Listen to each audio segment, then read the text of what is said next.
Recording in progress. Selamat pagi dan salam sejahtera bagi kita semua. Salam, Om Swastiastu, Namo Buddhaya, salam kebajikan.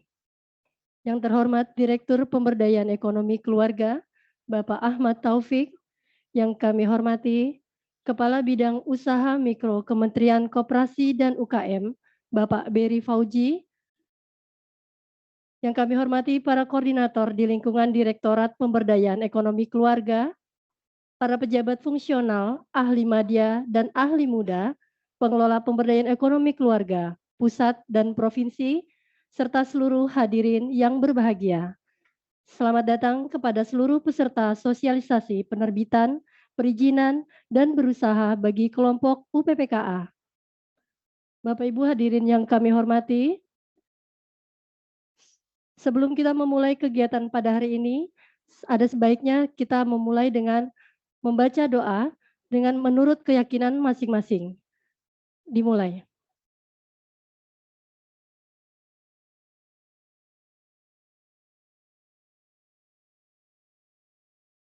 Berdoa selesai. Bapak Ibu hadirin yang kami hormati, selanjutnya menyanyikan bersama lagu Kebangsaan Indonesia Raya, dilanjutkan dengan Mars Keluarga Berencana. Hadirin kami mohon duduk dengan sikap sempurna.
Janganlah diragukan lagi.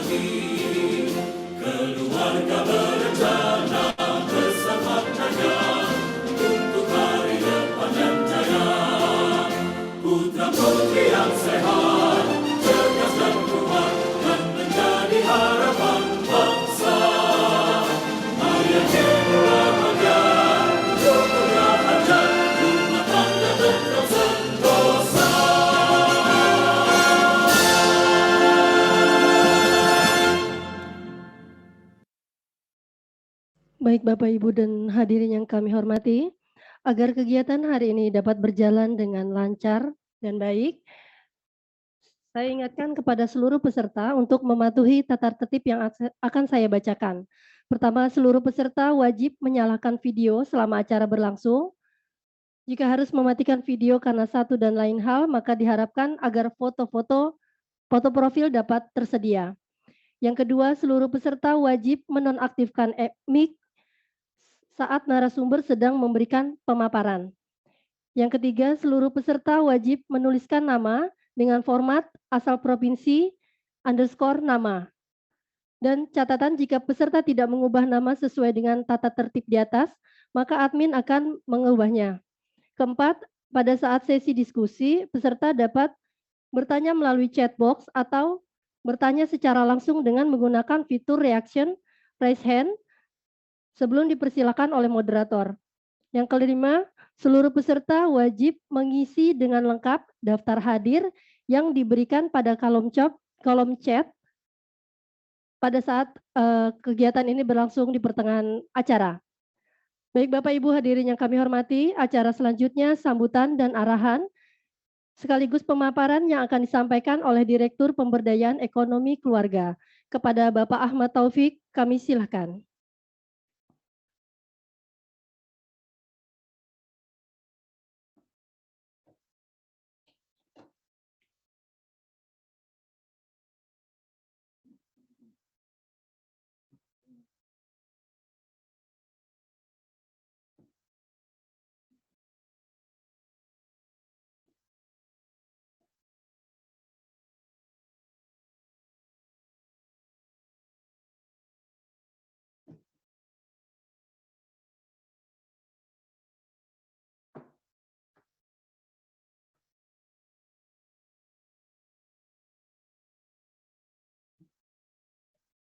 Baik, tes. Dengar ya? Baik, bismillahirrahmanirrahim. Assalamualaikum warahmatullahi wabarakatuh. Selamat pagi, salam sejahtera untuk kita semua. Om Swastiastu, salam kebajikan. Tentunya salam sehat, mudah-mudahan kita semua dalam kondisi sehat dan terus bisa berkarya. Yang kami hormati Pak Bari dari Kementerian Koperasi dan UKM, Bapak Ibu teman-teman sekalian yang ada di provinsi selaku penanggung jawab atau pengelola program pemberdayaan ekonomi keluarga, Bapak Ibu yang ada di sini teman-teman semua, hari ini di awal tahun kita sengaja mengumpulkan teman-teman semua dalam rangka untuk mensosialisasikan atau bagaimana kita mengetahui bahwa kelompok PPKA atau usaha peningkatan pendapatan keluarga kita yang selama ini saya lihat beragam dari teman-teman yang ada yang sudah mendapatkan legalisasi dari Badan POM, kemudian dari Kementerian Agama untuk produk halal dan sebagainya. Tapi ada juga hasil-hasil produksi Bapak Ibu sekalian yang masih boleh dikatakan masih kosong, tidak ada legalisasi atau sertifikasi. Kami berusaha selaku komponen pusat berusaha memfasilitasi bagaimana usaha kelompok yang Bapak Ibu bina di lapangan itu dapat terjamin dari sisi kelegalitasannya. Untuk itu kami mencoba beraudiensi atau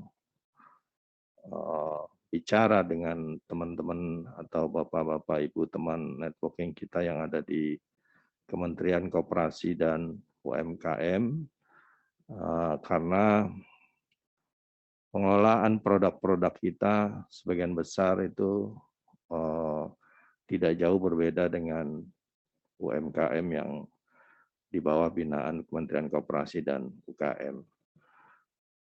Belajar dari teman-teman di Kementerian Koperasi dan UMKM yang notabene di sana ada satu unit atau satu lembaga yang menangani untuk melegalisasi produk-produk UMKM. Untuk itu harapan kita atau harapan kami ini bisa kita kerjasamakan bagaimana usaha-usaha kelompok UU PPKA itu juga bisa dimasukkan untuk diajukan proses legalisasi atau sertifikasi sehingga produk-produk terutama makanan itu bisa dijamin dari sisi kesehatan dan kehalalannya. Seperti kita ketahui bahwa kita mayoritas penduduk kita adalah agama Islam, untuk itu seperti makanan harus terjamin kehalalannya, dan sebagian besar kita juga mengkonsumsi makanan-makanan yang notabene makanan-makanan pokok atau makanan pangan lokal yang perlu harus dijamin kesehatannya. Untuk itu nanti mari kita dengarkan dari UMKM, Pak Bari menjelaskan bagaimana proses untuk melegalisasi usaha-usaha UPPKA dan juga syarat-syarat serta kebutuhan-kebutuhan apa yang harus dipenuhi untuk bisa kita bergabung dengan UMKM melegalisasi usaha-usaha UPPKA itu. Namun sebelumnya mungkin saya ingin memberikan informasi kepada Pak Bari ya, Pak Bari, bahwa saya izin share paparan kami ya, Pak Bari ya. Jadi seperti kita ketahui bahwa Pak Bari, kami di BKKBN salah satu kedeputian adalah kedeputian keluarga sejahtera dan pemberdayaan keluarga. Di antaranya kami di dalam kedeputian itu ujungnya adalah bagaimana meningkatkan ketahanan dan kualitas keluarga sehingga keluarga menjadi sejahtera. Kita di dalam mengemban tugas itu, kita punya 8 fungsi keluarga yang harus kita jalani dan juga kita sosialisasikan kepada masyarakat. Di antaranya adalah fungsi kemandirian ekonomi, di mana setiap keluarga itu mampu secara mandiri dari sisi ekonomi ini untuk menopang kehidupan, di mana kebutuhan-kebutuhan dasarnya, sosialnya, dan spiritualnya. Mengapa program pemberdayaan ekonomi penting? Di mana pemberdayaan ekonomi keluarga merupakan kegiatan tadi untuk pembinaan ketahanan dan memperkuat fungsi ekonomi keluarga dalam rangka untuk meningkatkan kesejahteraan keluarga, tentunya untuk menghindar dari kemiskinan, kemudian memperkuat program Bangga Kencana tentunya. Ini juga sudah sudah sesuai dengan Perban nomor 17 tentang pengelolaan kelompok usaha PPKA. Dan juga kita mengacu kepada Undang-Undang 52 tahun 2009 tentang kependudukan, perkembangan kependudukan dan pembangunan keluarga. Nah, program pemberdayaan ekonomi keluarga sebagai proses pembelajaran usaha dilaksanakan melalui wadah tadi yang saya sebut UPPKA atau unit peningkatan pendapatan keluarga aseptor. Jadi kita sasarannya adalah keluarga aseptor, Pak. Ini mungkin ada sedikit persamaan dan perbedaan dengan UMKM. Kalau UMKM itu adalah adalah usaha yang dilakukan secara individu, baik itu keluarga aseptor maupun bukan, mereka melakukan usaha untuk pemberdayaan ekonominya. Namun di UPPK ini adalah kelompok dari para aseptor yang berusaha. Jadi dalam kelompok itu ada sekitar kalau di petunjuk kami, di pedoman kami ada 5 sampai dengan 10 orang. 10 orang. Minimal ada 3 petugas di situ. Nah, UPPK ini contohnya adalah seperti ini, sebagian besar sebenarnya memang ibu-ibu, sebagian besar ibu-ibu, tapi bukan berarti bapak-bapaknya tidak ada, tapi ada juga beberapa, tapi sebagian besar adalah ibu-ibu, dan sebagian besar UPPK ini mengelola produksinya makanan 90%. Kami punya ada 33.000 kelompok yang 90%-nya itu mengolah makanan. Lainnya ada kerajinan, ada usaha jasa dan lain, tapi sebagian besar adalah kerajinan. Nah, kegiatan UPPK ini ditujukan kepada pemberdayaan keluarga aseptor dalam memperkuat fungsi keluarga, kemudian memantapkan penerimaan masyarakat terhadap program KB sehingga menjadi aseptor yang lestari lah, tidak putus gitu. Harapannya seperti itu, karena kalau hanya diberi pelayanan KB tapi tidak dibuktikan dengan aktivitas lain atau kita sebut nama beyond family planning, itu ya akhirnya bekerja lagi, kerjanya adalah membuat anak gitu.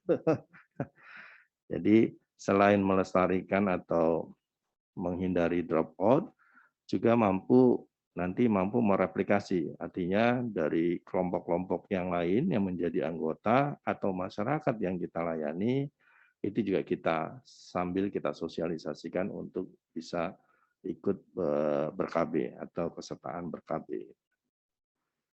Nah, untuk usahanya atau kelompoknya itu sendiri, selain tadi tujuan utamanya adalah mempertahankan ber-KB dan mereplikasi, ini juga nanti ibu-ibu atau anggota kelompok itu diusahakan tumbuh jiwa usaha yang mampu nanti secara kemandirian ekonomi menopang kebutuhan keluarga. Kemudian juga kita trigger atau kita picu bagaimana dia mampu berpikir inovatif, artinya di sini dalam hal mencari modal, memasarkan, membuat kreasi-kreasi produknya dan lain sebagainya gitu. Kemudian juga yang paling terpenting adalah memperkenalkan atau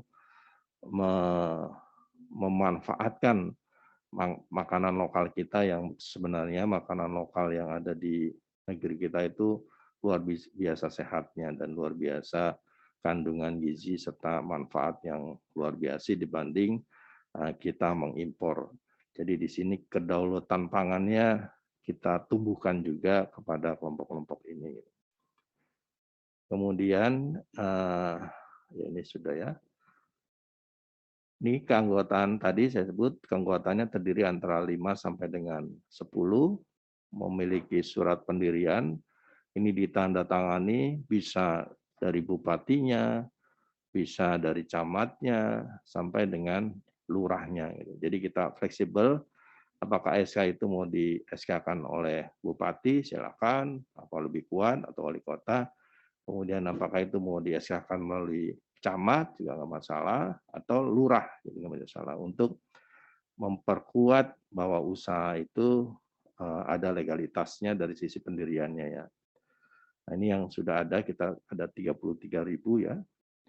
Kemudian peserta Poktan UPPK juga kita dorong untuk tadi KB yang lestari, bahkan yang mandiri, usia produktif 25 sampai dengan 49 tahun, atau usia subur ya.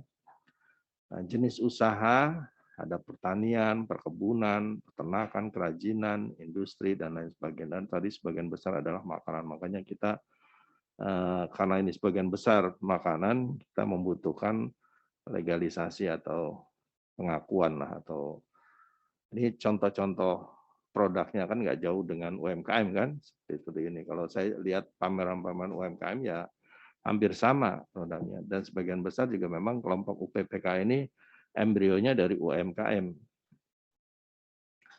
Nah, ini ada 25 provinsi yang kita coba jaring untuk mendapatkan legalisasi atau sertifikasi atau registrasi untuk produknya. Jadi ada 25 provinsi yang sudah kami coba, tetapi tadi kondisinya adalah kita ada 33 dan baru 25 provinsi yang mengajukan, nanti mungkin menyusul gitu ya. Sehingga jumlahnya totalnya ada 2.239 kelompok yang kita coba untuk kloter pertama untuk bisa mendapatkan sertifikasi atau legalisasi terkait dengan produk-produk UPPKA ini. Nah, tentunya kita juga punya tugas, kebetulan BKKBN punya tugas sebagai ketua pelaksana stunting. Jadi kita ditugaskan karena kita sebagian besar UPPK itu adalah produknya adalah makanan, maka kita ditantang untuk bisa UPPK ini untuk bisa memberikan kontribusi untuk penurunan stunting. Dalam hal ini adalah asupannya, karena tadi pengolahan dari bahan lokal yang bisa kita berikan kepada target-target penurunan stunting seperti calon pengantin, ibu hamil, ibu menyusui, baduta sampai dengan balita. Nah, makanan-makanan sehat ini tentunya akan kita berikan kepada tadi, sehingga kita harus benar-benar mendapatkan, boleh dikatakan legalisasi atau ketetapan bahwa makanan itu benar-benar makanan yang dijamin halal dan sehat gitu. Sehingga nanti UPPKA melalui program dapur sehat atasi stuntingnya itu bisa memproduksi makanan-makanan sehat untuk target kita untuk pencegahan stuntingnya itu calon pengantin, ibu hamil dan ibu menyusui. Nah ini salah satu contoh ya, misalkan kita sudah ada baby cafe, tapi ini khusus untuk baby, bubur-bubur baby. Tapi tadi kan targetnya nggak hanya bayi, tapi target yang utama adalah dari hulunya. Calon pengantin juga harus diberi asupan yang baik, jadi 75 hari atau kurang lebih 2 sampai dengan 3 bulan sebelum mereka melakukan pernikahan, asupan gizinya juga sudah baik gitu.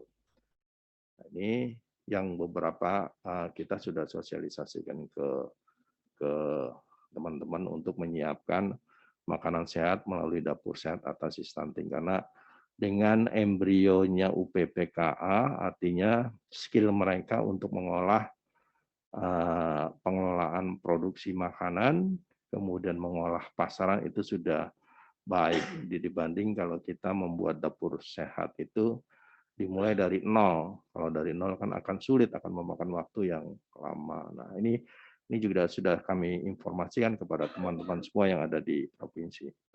Nah, itu barangkali Pak Bari, mudah-mudahan Pak Bari bisa memahami ini, sehingga nanti Pak Bari memberikan pencerahan kepada teman-teman di provinsi selaku pengelola program UPPKA atau pemberdayaan ekonomi keluarga, sehingga nanti untuk legalitas produk-produk terutama makanan itu dapat dijamin, sehingga dijamin kesehatannya dan dijamin kehalalannya. Untuk itu kami mohon nanti Pak Bari bisa menjelaskan serinci mungkin bebas saja waktunya Pak. Nanti silakan teman-teman di provinsi untuk mendalami kira-kira kebutuhan apa yang harus dilengkapi, step-step apa yang harus dipenuhi. Nanti kita selaku di pusat memfasilitasi, terutama melalui sosialisasi ini dan mulai nanti prosesnya juga kita kompilasi melalui di pusat. Barangkali itu dari saya kembalikan ke moderator atau ke panitia. Terima kasih. Wassalamualaikum warahmatullahi wabarakatuh.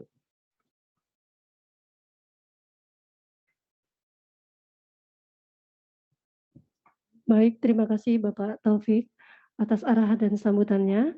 Bapak, Ibu, dan hadirin yang kami hormati, acara selanjutnya pemaparan sosialisasi penerbitan, perizinan, dan berusaha oleh Kepala Bidang Usaha Kemudahan dan Usaha Mikro, Kementerian Koperasi dan UKM, Bapak Beri Fauji.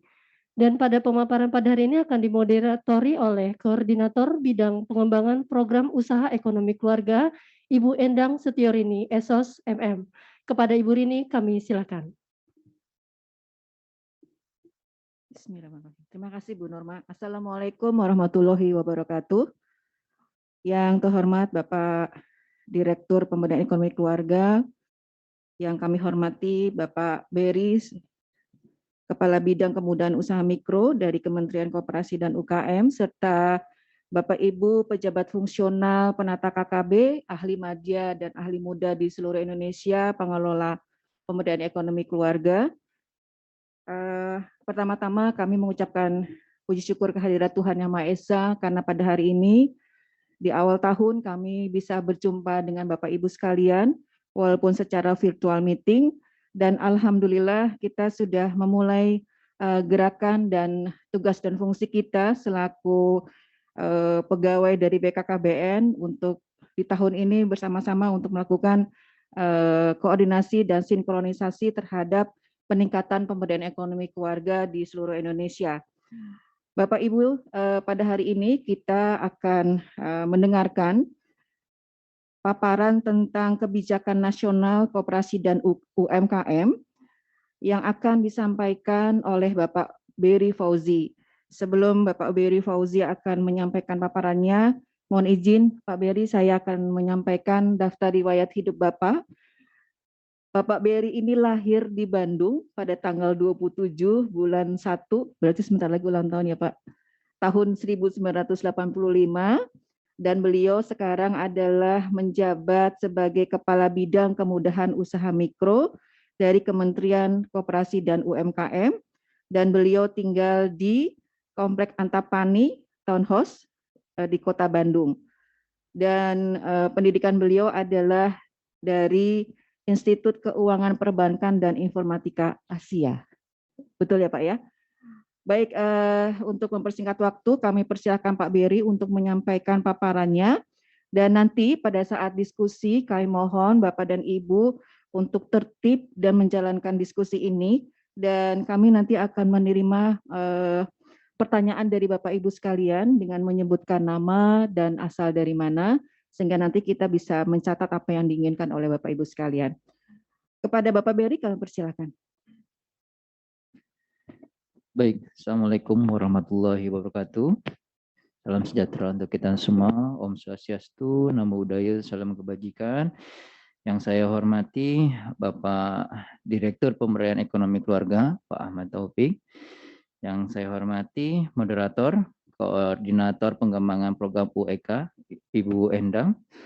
Yang saya hormati seluruh jajaran Direktorat Pemberdayaan Ekonomi Keluarga, perwakilan BKKBN Provinsi, Koordinator Bidang KSPK, Penata Kependudukan dan KB Ahli Madya, dan Subkoordinator Bidang PEK, Penata Kependudukan Ahli Muda, dan para peserta lainnya yang tidak bisa disebutkan satu persatu.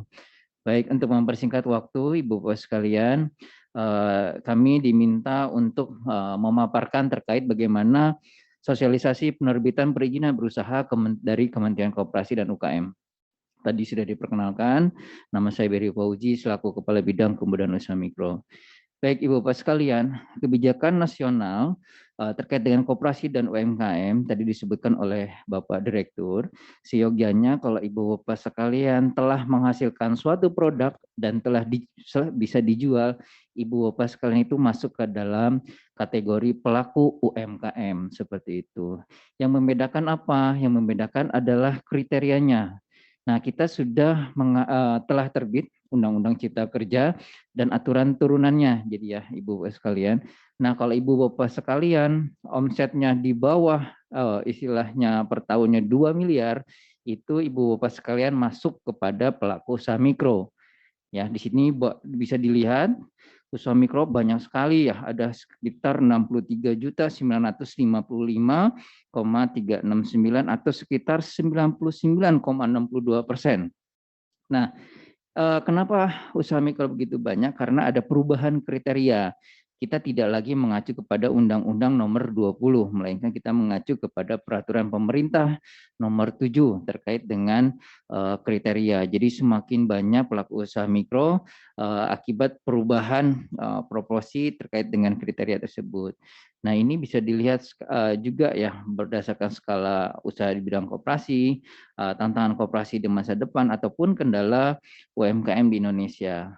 Karena Ibu Bapak sekalian belum berbadan usaha koperasi, jadi kita fokus kepada UMKM-nya. Jadi banyak sekali kita melakukan sedikit survei, rapid survei. Jadi hampir kendala UMKM kita itu secara nasional, hampir 51,09% terkendala kepada akses pembiayaan dan permodalan. Yang selanjutnya terkendala terkait dengan akses pasar atau pemasaran dan promosi produk UMKM. Yang lebih lanjutnya lagi terkendala akses bahan baku, alat produksi, dan terkendala lainnya. Nah, ini gambaran umum terkait dengan UMKM kita di Indonesia. Baik, lanjut. Nah, ini Ibu Bapak sekalian bisa dilihat strategi kita mentransformasi dan program prioritas Kementerian Koperasi dan UKM tahun 2020 sampai dengan 2024. Jadi karena Ibu Bapak sekalian kami istilahnya nomenklaturnya dipersempit dari 7 deputi menjadi 4 deputi dan 2 badan layanan usaha BLU kami. Jadi kita mempunyai program-program prioritas. Nah, khusus yang ada di deputi usaha mikro, program kita ada yang pertama terkait dengan pembiayaan melalui fasilitasi penguatan permodalan. Nah, yang kedua kemudahan izin dan perlindungan usaha di kawasan strategis.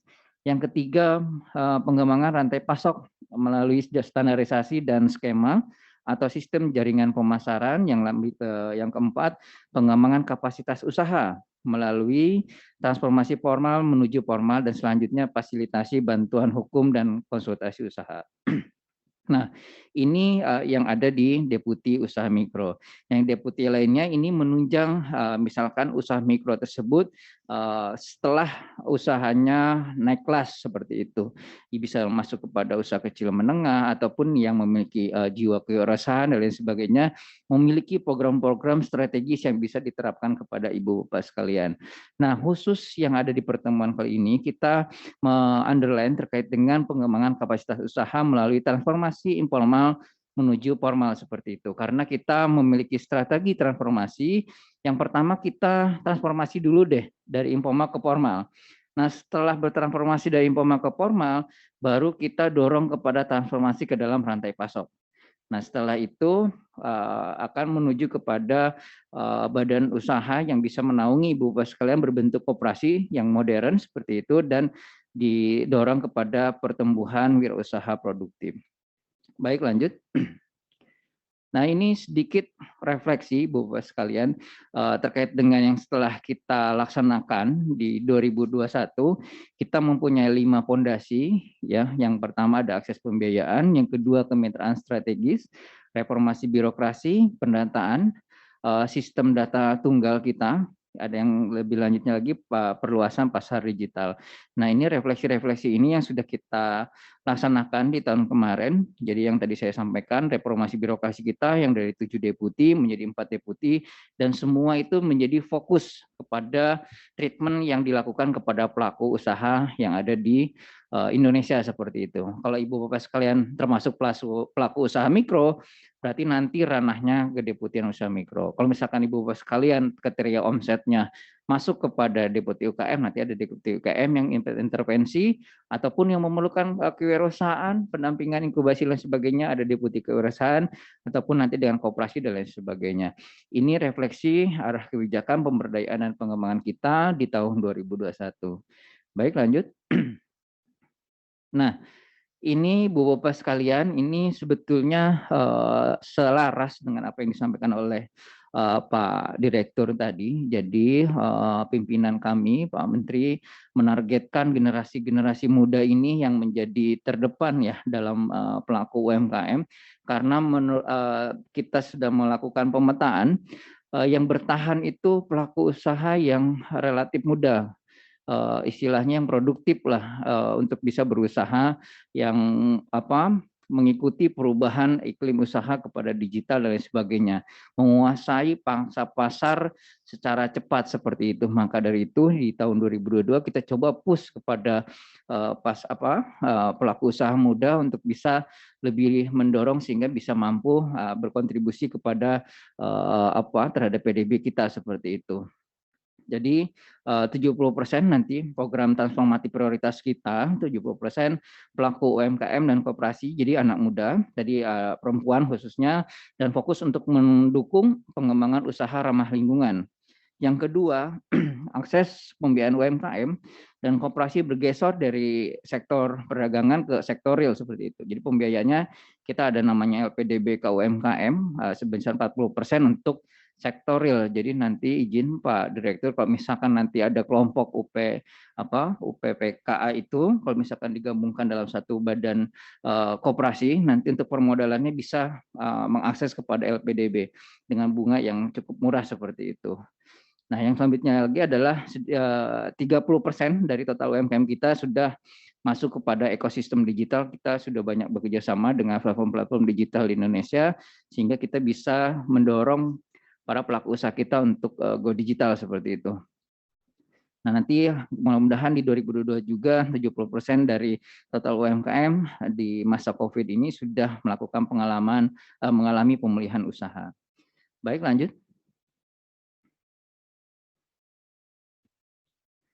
Nah, ini Ibu Bapak sekalian, kita dimandatkan terkait dengan peraturan pemerintah nomor 7 tahun 2021. Jadi kita fokus terkait dengan regulasinya untuk ada terkait dengan alokasi 40% belanja pengadaan barang dan jasa pemerintah bagi UMKM untuk onboarding ya. Seperti itu, dan koordinasinya ini banyak sekali. Ada 30% infrastruktur publik untuk tempat pengembangan usaha dan tempat promosi, ada penyelenggaraan basis data tunggal, terus ada pengembangan wirausaha muda produktif, inkubator usaha, ada kemitraan strategis, ada penyediaan pusat kuliner di kawasan wisata. Jadi nanti mangga silahkan kalau misalkan Ibu Bapak sekalian ada di lokasi yang beririsan dengan kita bisa melakukan kerjasama seperti itu. Nah, untuk menciptakan iklim usaha yang kondusif, kita secara teknis, yang pertama kita dorong penanggungan biaya pembinaan dan pendampingan usaha mikro dalam perizinan berusaha dan bantuan hukum seperti itu. Jadi kita dorong Ibu Bapak sekalian untuk memiliki legalitas usaha atau perizinan berusaha NIB seperti itu yang dikeluarkan oleh sistem OSS yang ada di BKPM seperti itu. Dan kedua adalah pendampingan konsultasi dan bantuan hukum. Ini menurut mandat PP nomor 7. Yang kedua, ada penyediaan sistem informasi UKM ekspor atau katalog promosi digital. Jadi kita ada katalog promosi digital UKM ekspor. Yang ketiga, ada penyediaan rumah produksi bersama dengan model bisnis dan tata kelola di koperasi. Nanti ada mayor proyek kita dari Bappenas, Pak Direktur izin. Jadi kita ada 5 provinsi yang bisa disinergikan, ataupun nanti optimalisasi PLUT ke UMKM sebagai pusat promosi dan kreatif hub. Dan ada peningkatan dan perluasan pembiayaan bagi koperasi seperti itu. Jadi selain kita mungkin sudah mengenal ya BPUM atau Banpres Produktif Usaha Mikro, itu dialokasikan bagi para pelaku usaha mikro seperti itu, ataupun terkait dengan KUR, ataupun terkait dengan dana bergulir bagi koperasi. Nah, nanti mandat tersebut nanti ada jenisnya DAK, ada tujuannya DAK ini pemerintah pusat ya mengalokasikan DAK untuk mendanai program yang ada di daerah seperti itu. Baik, lanjut. Nah, ini Ibu Bapak sekalian kita langsung kepada fokus tadi secara umum program-program yang ada di Kementerian Koperasi dan UKM. Nah, ini yang kita laksanakan yang ada di bidang kemudahan usaha mikro. Nah, sebelum lebih lanjut kita harus mengenal dulu urgensi transformasi formal usaha mikro dan kecil itu seperti apa. Yang pertama, ini merupakan amanat peraturan pemerintah nomor 7 tahun 2021. Jadi semua pelaku usaha yang ada di Indonesia ini wajib memiliki perizinan berusaha seperti itu. Nah, seperti meskipun dia bentuknya kelompok dan sebagainya, kalau dia sudah melakukan kegiatan usaha jual beli itu agar terlindungi, agar terdata di pemerintah, ibu-ibu sekalian harus memiliki legalitas perizinan berusaha berupa NIB. Nanti kita jelaskan detailnya ya. Nah, ini yang kita gerek ke depan, kondisi dalam terkini itu tingkat kemudahannya. Dengan Undang-Undang Cipta Kerja, kita harapkan kemudahan berusaha di kita itu bisa naik peringkat kepada 40. Yang sebelumnya kita di level 73, di bawah negara-negara seperti Singapura, Malaysia, ataupun Thailand. Nah, dengan kemudahan berusaha kita harapkan kita bisa menggerek ya Undang-Undang Cipta Kerja tersebut, kemudahan berusahanya seperti apa. Nah, Ibu Bapak sekalian bisa dilihat, hampir 64,14 juta adalah usaha mikro kecil. Nah, sebagian besar itu adalah di sektor informal. Jadi peran kita bersama tidak hanya Kementerian Koperasi, tidak hanya BKPM dan lain sebagainya, tapi bekerja sama dengan BKKBN juga untuk bisa mendorong formalisasi Ibu Bapak sekalian dalam mengakses perizinan berusaha seperti itu, agar Ibu Bapak sekalian yang tadi kami sampaikan untuk bisa terdata dan sebagainya. Namun Ibu Bapak sekalian, kita mempunyai kendala dalam implementasinya. Yang pertama, keterbatasan anggaran ataupun insentif bagi para pendamping. Jadi keterbatasannya itu misalkan para pendamping dalam mendampingi Ibu Bapak sekalian sebagai pelaku usaha untuk menerbitkan perizinan, baik secara online ataupun offline, itu masih ada kendala-kendala baik dari penyediaan kuota ataupun transportasi ke lokasi Ibu Bapak sekalian yang dilakukan pendampingan secara door to door seperti itu. Yang kedua, program dukungan pemerintah beserta insentifnya yang masih kurang efektif. Ya, selanjutnya usaha informal tidak mendapatkan informasi mengenai pentingnya formalisasi usaha. Nah, yang terkait dengan poin 3 ini, jadi banyak sekali pelaku usaha kita itu sudah merasa happy berjualan dan lain sebagainya, tidak memiliki legalitas, namun ketika tersandung masalah baru para pelaku usaha itu mengerti dan menginginkan legalitas seperti itu. Nah, kita harapkan tidak seperti kejadian-kejadian yang pernah terjadi di tahun 2021 terkait dengan yang frozen food ya Ibu Bapak sekalian, itu betapa viralnya keterkaitan tidak memiliki izin edar sehingga dimanfaatkan ataupun terjerat masalah hukum seperti itu. Nah, itu kita tidak mau, maka dari itu kita menggalakkan sosialisasi terkait dengan perizinan berusaha ataupun terkait dengan izin edar bagi produknya. Nah, yang selanjutnya lagi pemahaman user UMK terhadap pemilihan KBLI. Nah, ini masih agak membingungkan bagi pelaku usaha mikro ataupun kecil karena rata-rata pelaku usaha kita itu masih terkendala, yang pertama mungkin gagap teknologi, yang kedua tidak terakses layanan dari dinas teknis terkait dan lain sebagainya, sehingga pemahaman terkait dengan KBLI ataupun klasifikasi baku lapangan usaha Indonesia ini masih rendah seperti itu. Ataupun di daerah NIB belum sepenuhnya sebagai perizinan tunggal. Di daerah masih mempersyaratkan legalitas tambahan berupa SKU ataupun SKDU. Nah, yang lebih menariknya lagi, informasi pembebasan biaya sertifikasi untuk kegiatan usaha yang dilakukan oleh MK setelah memiliki NIB. Nah, ini banyak sekali mindset pelaku usaha kita yang masih menganggap bahwa perizinan berusaha ini untuk usaha mikro ini berbayar seperti, padahal ini sudah dibebaskan pembayarannya ataupun gratis untuk memiliki NIB yang berisiko rendah lah seperti itu untuk pelaku usaha mikro kecil. Nah, yang lebihnya lanjutnya lagi, sistem SRBA masih dalam tahap integrasi, namun sekarang sudah lebih sempurna ya antara OSS yang dikeluarkan BKPM terkait dengan si halnya BPJPH ataupun terkait dengan pemangku kebijakan lainnya. Nah, terkendala lainnya lagi kondisi pandemi COVID-19 yang membatasi ruang gerak pendampingan. Nah, inilah kendala-kendala. Nah, kita ditugaskan pendampingan di amanat peraturan pemerintah nomor 7 untuk bisa melakukan pendaftaran sebanyak-banyaknya pelaku usaha mikro kita itu untuk didorong transformasi dari informal ke formal seperti itu. Baik, lanjut. Nah, ini Ibu Bapak sekalian yang bisa diakses oleh Ibu Bapak sekalian terkait dengan kegiatan pendampingan penerbitan perizinan berusaha. Jadi kita melakukan pendampingan terkait dengan bagaimana Ibu Bapak sekalian sebagai pelaku usaha mikro informal dalam mengakses online single submission ya yang berbasis resiko ataupun kita dikenal OSS RBA. Nah, dengan melakukan pendampingan ini nanti Ibu Bapak sekalian mendapatkan NIB yang berfungsi sebagai perizinan tunggal ataupun identitas berusaha bagi pelaku usaha mikro. Jadi Ibu Bapak sekalian meskipun belum mau melakukan usaha, baru ada niat melakukan usaha gitu, jenis usahanya dan sebagainya didaftarkan di NIB, itu silakan Ibu Bapak sekalian udah bisa melakukan berusaha seperti itu, udah bisa mendaftarkan di OSS RBA. Nah, setelah keluar baru bisa running untuk berusaha seperti itu. Jadi tujuan kita melakukan pendampingan, memberikan kemudahan yang tadi kita sampaikan. Mungkin Ibu Bapak sekalian ada yang gagap teknologi, ada yang tidak terakses, silahkan bisa menghubungi kami seperti itu. Nah, sasaran kita adalah pelaku usaha mikro yang ada informal di tingkat kabupaten, kota, ataupun desa untuk dilegalisasi menjadi formal. Yang kedua, memiliki usaha yang jelas dan strategis serta produktif.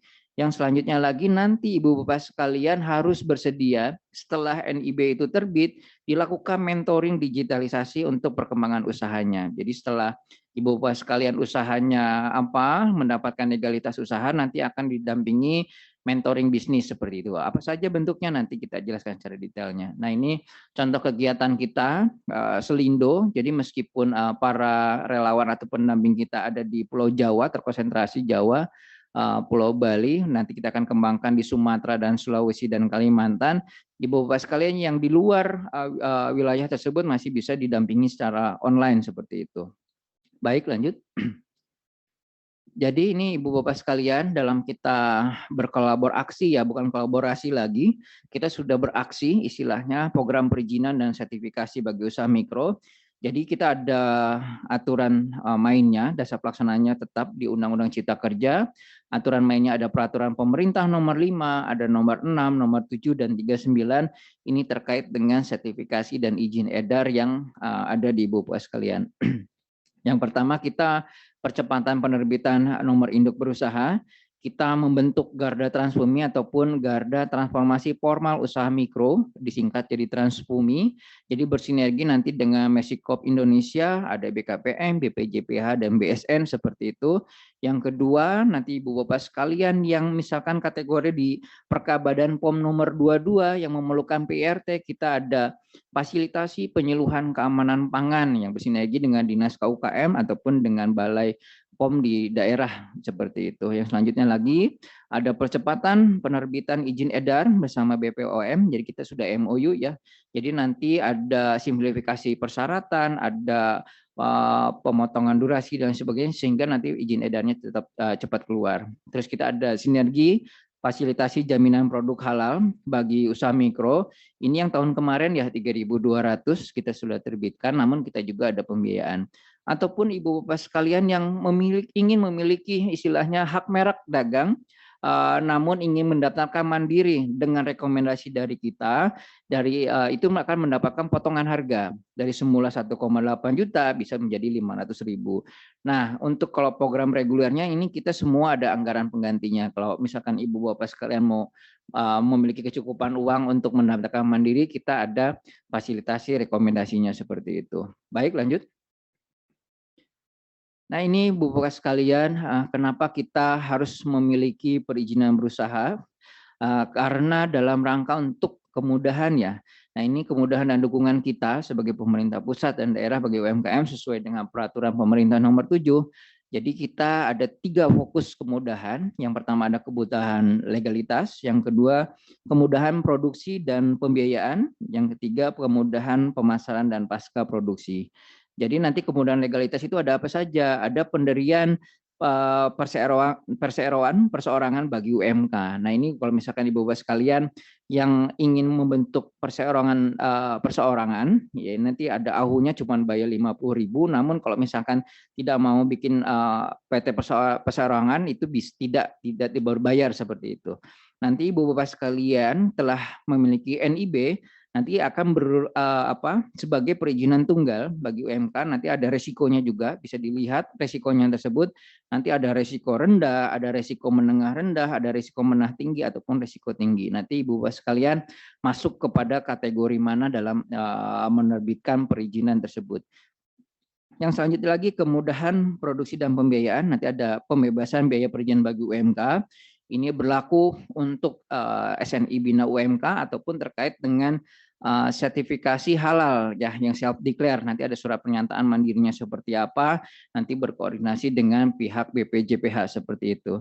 Nanti ada kemudahan penyediaan bahan baku, ada peningkatan kualitas SDM, dan yang lebih menariknya di PP nomor 7 ini nanti alokasi 30% dari lahan komersial itu tempat perbelanjaan maupun infrastruktur publik bagi UMK itu harus 30% untuk UMK, dan untuk misalkan penjualan barang dan jasa itu minimal 40% produknya harus UMK seperti itu. Baik, lanjut. Nah, ini Ibu Bapak sekalian, ini kita coba redesign program kita transformasi formal usaha mikro. Jadi kita ada fokus 3 ya. Ada pendampingan OSS RBA, penerbitan NIB. Yang kedua ada terkait dengan pendaftaran sertifikasi dan izin edar produk. Yang ketiga ada ekosistem digital usaha dalam rangka sustainability mentoring untuk usaha mikro naik kelas seperti itu. Jadi kita fokus kepada usaha mikronya. Nah, nanti misalkan Ibu Bapak sekalian tidak memiliki pendamping dan lain sebagainya, silakan. Sekali lagi kami membuka diri untuk Ibu Bapak sekalian mendapatkan pendampingan dari para garda transbumi kita. Nanti ada kontak personnya yang kita di-share. Nanti setelah keluar NIB-nya nanti ada pemenuhan komitmen. Nanti ada dari pendamping BPJPH, BSN ataupun dari Badan POM yang bisa mendampingi Ibu Bapak sekalian dalam next-nya setelah NIB keluar.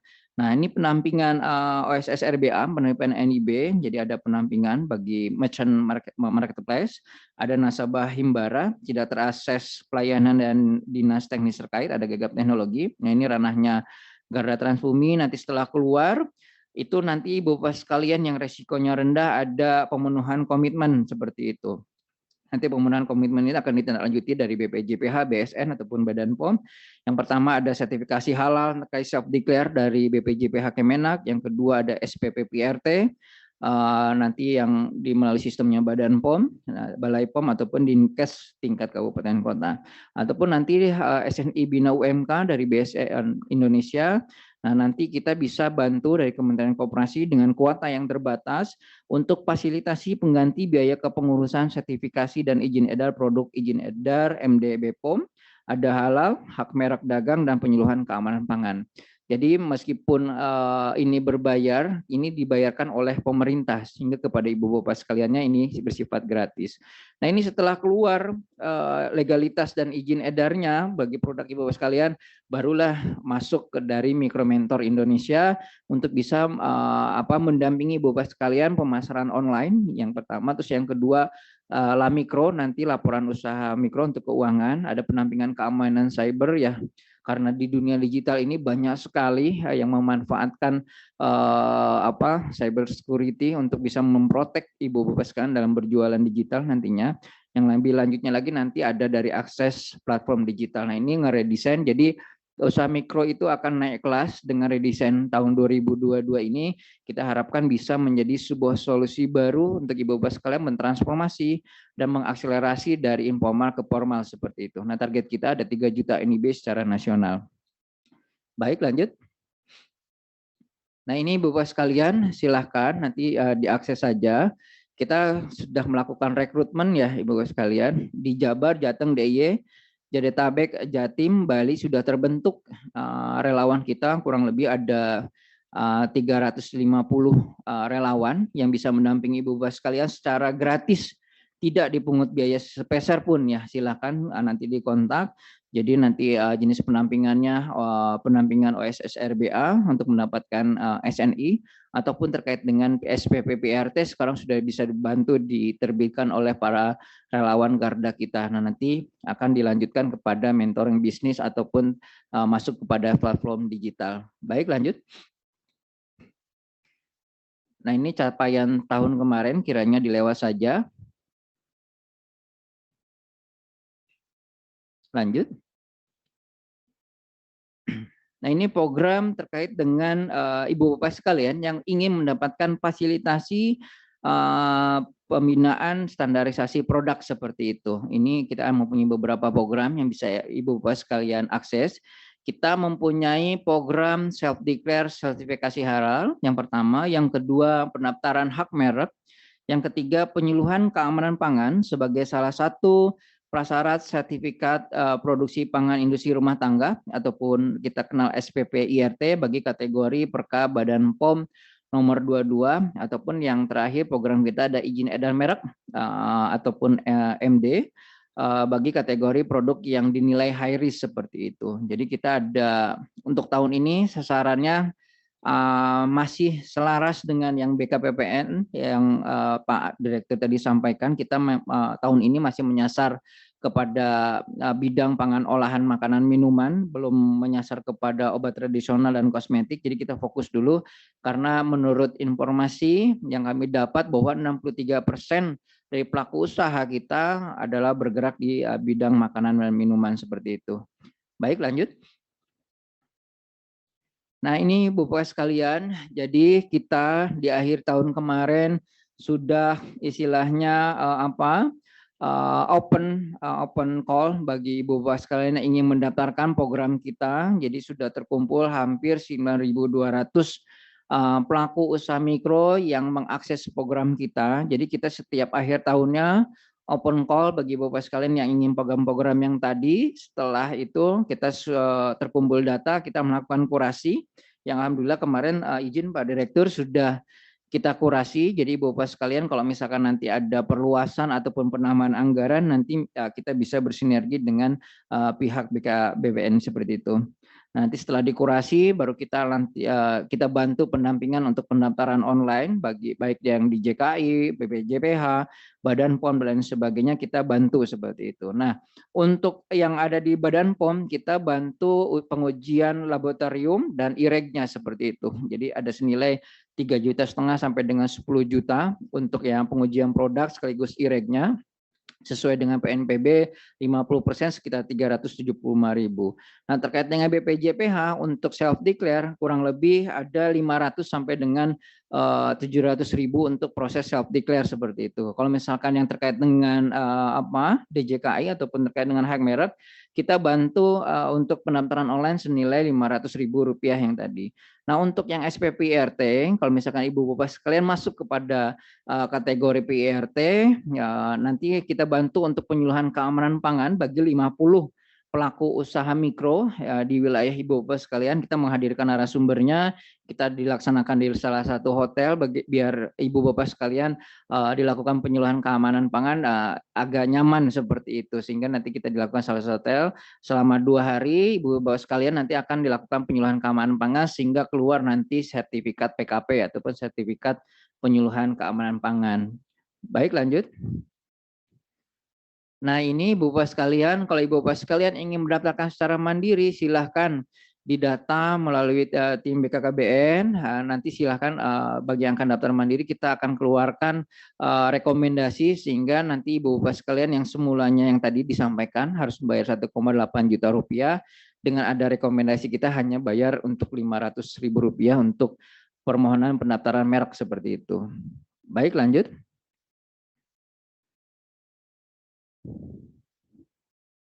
Nah, ini Bapak sekalian, sesuai dengan amanat peraturan pemerintah nomor 7, kita juga mengadakan fasilitasi promosi untuk tahun ini. Kita menunjang di rest area sirkuit Mandalika, di stasiun Bandung, di SDP yang ada di terminal penyeberangan eksekutif Sosoro Merak, ada di Yogyakarta. Nanti kita fasilitasi booth-nya untuk promosi bagi 7 kuliner terbaik produk unggulan daerah untuk bisa berpromosi di infrastruktur publik. Ini program-program kita. Nah, sebelum Ibu Bapak sekalian berpromosi di infrastruktur publik, nanti ada bisnis matching juga antara Ibu Bapak sekalian selaku pelaku usaha dengan istilahnya pemegang kebijakan di infrastruktur publik. Ya, jadi kita menyelenggarakan di terminal, bandara udara, pelabuhan, stasiun kereta api, dan lain sebagainya untuk bisa membuat ruang display promosi bagi Bapak sekalian, menyediakan ruang pameran, menyediakan sistem digitalisasinya dan mendekatkan buyer dan pelaku usaha dengan Ibu Bapak sekalian seperti itu. Lanjut. Nah, ini Bapak sekalian terakhir dari kami. Jadi Bapak sekalian ini ada kontak personnya.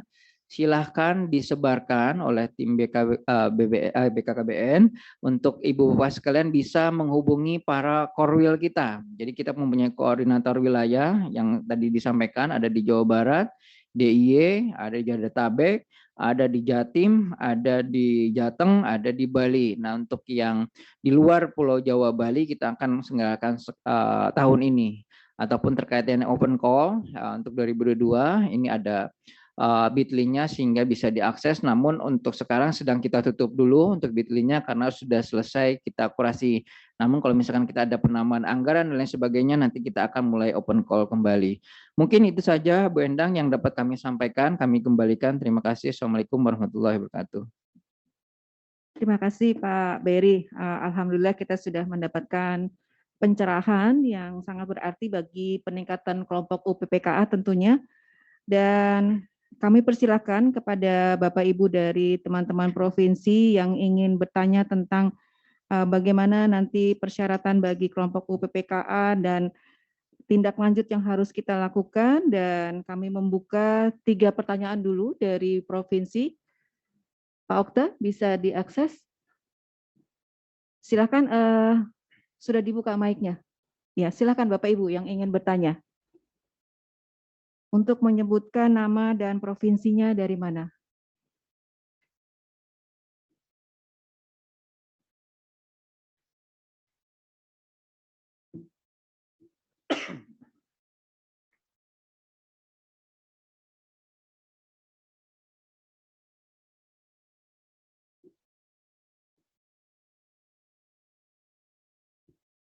Silakan Bapak Ibu yang ingin bertanya.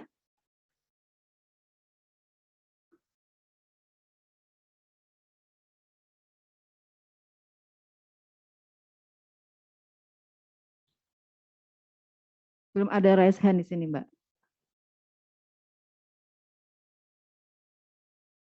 Baik. Silakan Ibu Mayasari dari Kaltim, silakan. Baik, terima kasih.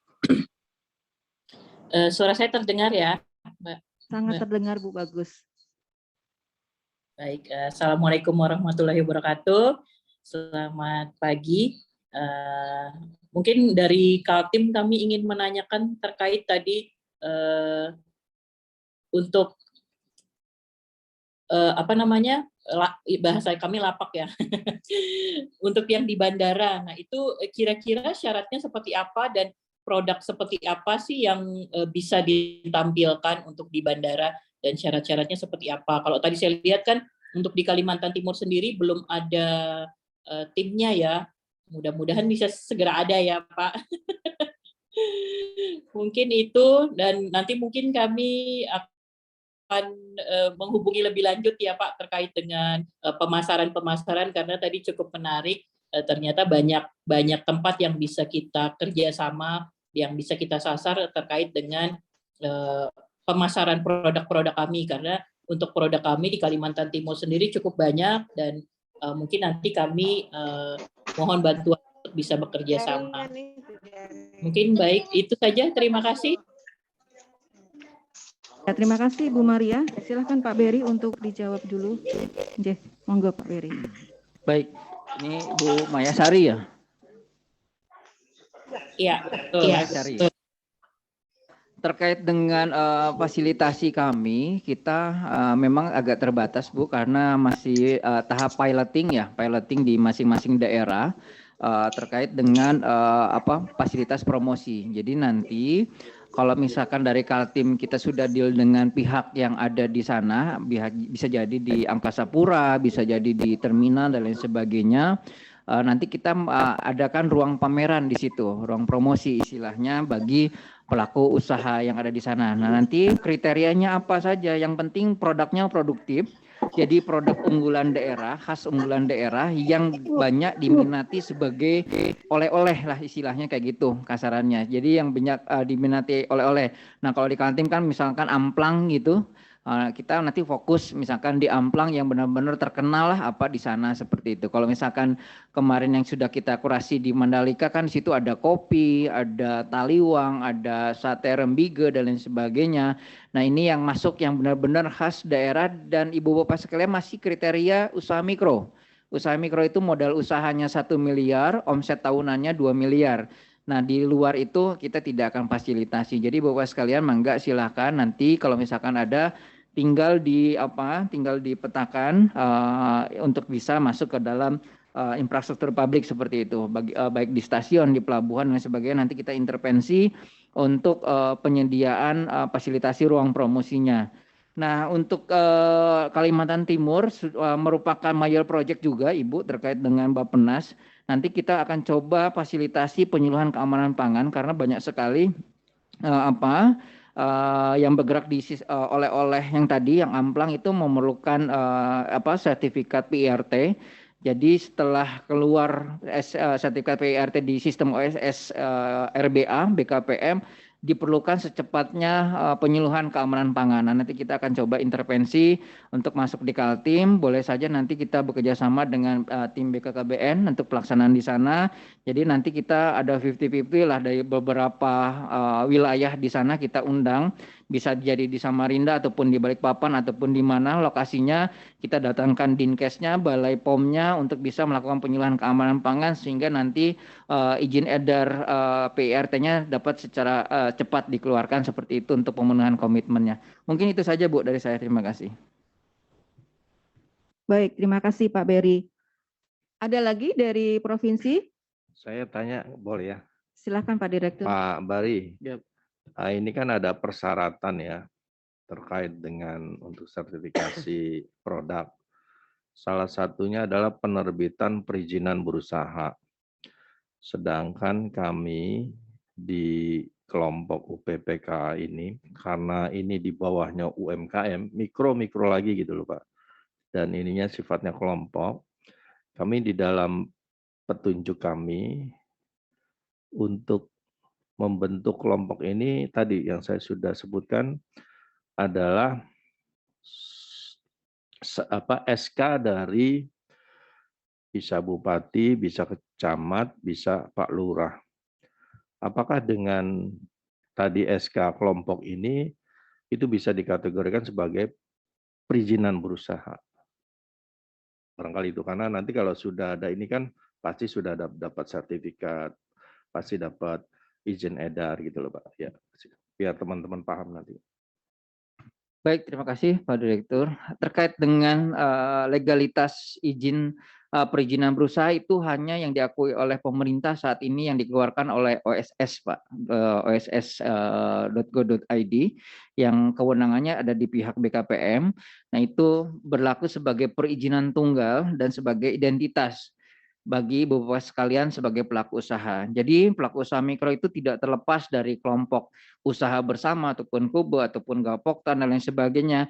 Selama mereka berusaha menghasilkan suatu produk, ada nilai bisnisnya Pak, itu masuk kepada pelaku usaha mikro, kecil dan menengah sesuai dengan kriteria yang ada di peraturan pemerintah nomor 7 seperti itu. Kalau misalkan yang tadi omset tahunannya 2M berarti dia masuk kepada mikro, di atas 2M berarti di atas mikro seperti itu. Jadi selama mereka berusaha seperti itu, mereka wajib diterbitkan perizinan berusahanya berupa NIB Pak, jadi tidak berupa SK.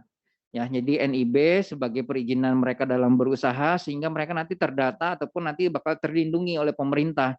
Nah, keuntungannya lainnya juga kalau Ibu Bapak sekalian nanti bermasalah di mata hukum, kita bisa melakukan advokasi bagi Ibu Bapak sekalian, fasilitasi bantuan hukum. Ya, nanti sampaikan ke persidangan dan lain sebagainya. Kalau Ibu Bapak sekalian memiliki NIB, Ibu Bapak sekalian dapat dilindungi secara hukum. Tapi kalau tidak memiliki NIB, nanti tersandung masalah seperti yang kemarin Frozen Food, kita tidak bisa intervensi, Pak. Nah, dengan adanya NIB, berarti Ibu Bapak sekalian sudah sah sebagai pelaku usaha, baik perseorangan ataupun badan usaha untuk dilindungi oleh pemerintah. Mungkin itu saja, Pak, dari saya, Pak. Jadi perizinan berusahanya itu kita harus daftar lagi ke mana? Ke tadi? Ke OSS, Pak. OSS. Itu OSS.go.id. online Online.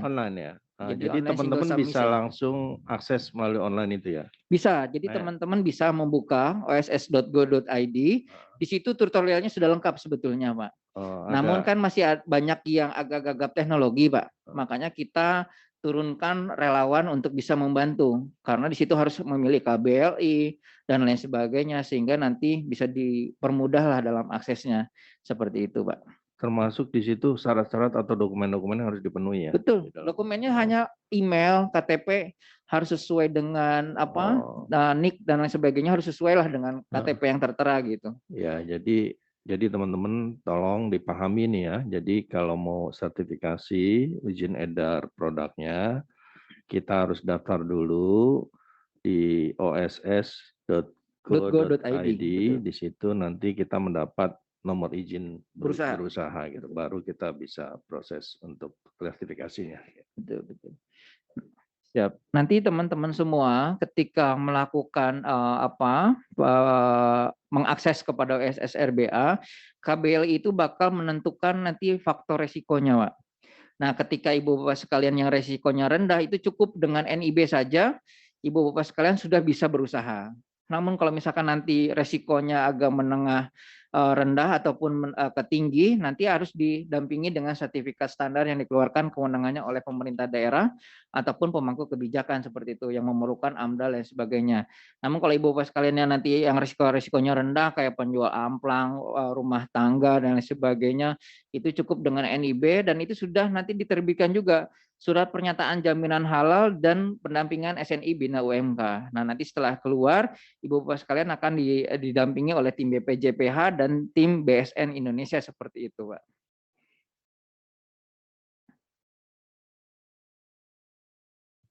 Baik, terima kasih. Ada lagi dari provinsi? Kalau tidak ada, saya mencoba untuk memanggil teman-teman dari provinsi yang telah mengusulkan sertifikasi untuk pengusulan NIB dan lainnya, yaitu dari Provinsi Aceh. Ada? Provinsi Aceh? Ada. Iya, silakan Ibu.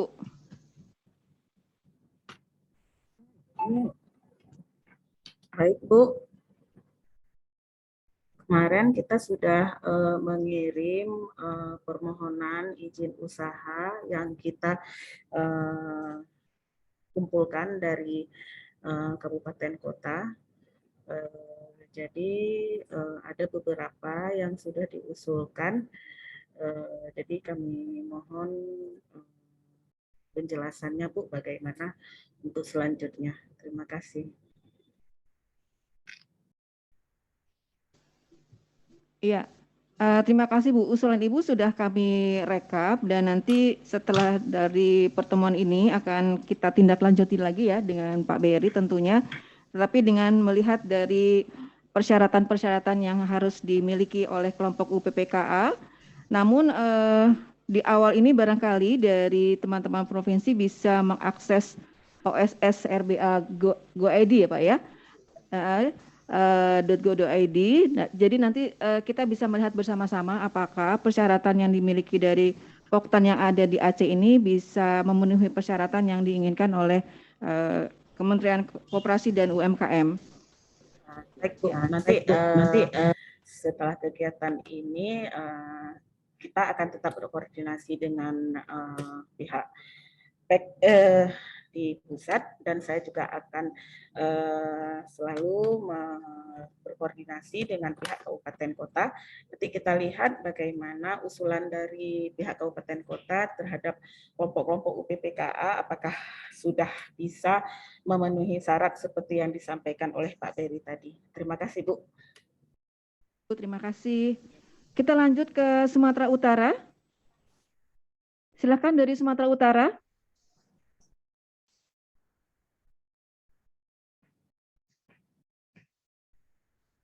Terlihat ya Pak Okta, Sumatera Utara?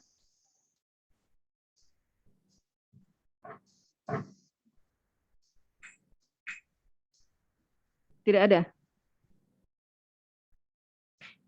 Kita lanjut dengan Bengkulu. Halo Bengkulu. Hadir Mbak. Ya, silakan Pak. Oke, dari Bengkulu Mbak, kemarin kita sudah bersurat ke PDKB Kabupaten Kota dan sudah di data itu ada 161 yang mengusulkan untuk legalisasi ya. Mungkin ini aja Mbak, kami minta petunjuk untuk langkah ke depannya ini kan harus segera ditindaklanjuti juga. Ada nggak koordinasi kita dengan tindak lanjut dengan daerah gitu terkait dengan legalisasi ini nanti? Kemudian dari Kementerian Koperasi dan UKM dan Koperasi, apakah ada informasi ini sampai ke provinsi-provinsi enggak gitu, ke perwakilan-perwakilannya atau dinas-dinas terkaitnya, sehingga di provinsi ini bisa juga melakukan koordinasi di tingkat provinsi gitu. Mungkin itu Mbak. Terima kasih Bapak. Silakan Pak Beri untuk sedikit memberikan penjelasan.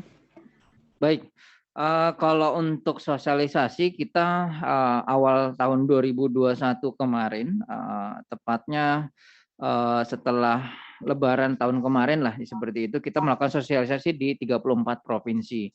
Namun untuk relawan kita masih sifatnya terbatas, masih ada di 6 wilayah provinsi yang tadi saya sebutkan, dan perluasannya nanti ada di wilayah Sumatera itu ada di Sumut ya, Sumut, Sumber, terus kalau di Kalimantan ada di Kalsel, di Sulawesi ada Sulawesi Selatan dan di Sulawesi Utara. Nah, itu yang baru bisa diakses.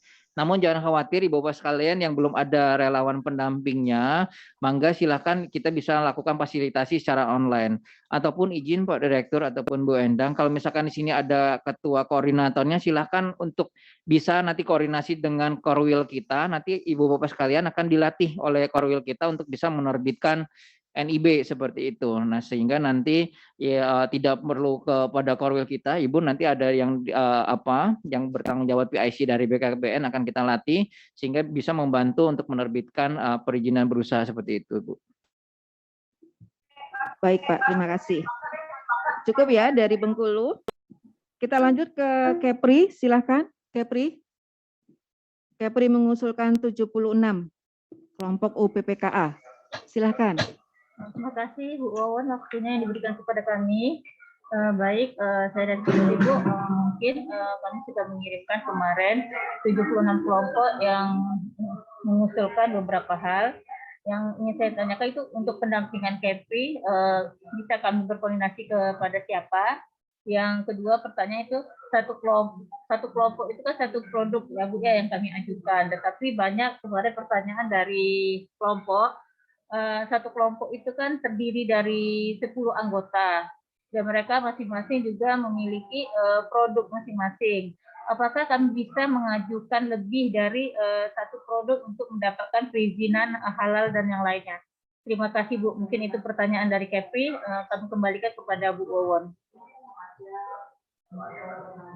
Ibu-bapak sekalian, nah ini Ibu-bapak sekalian, menariknya NIB sekarang tidak seperti nomor induk berusaha yang sistem OSS 1.1.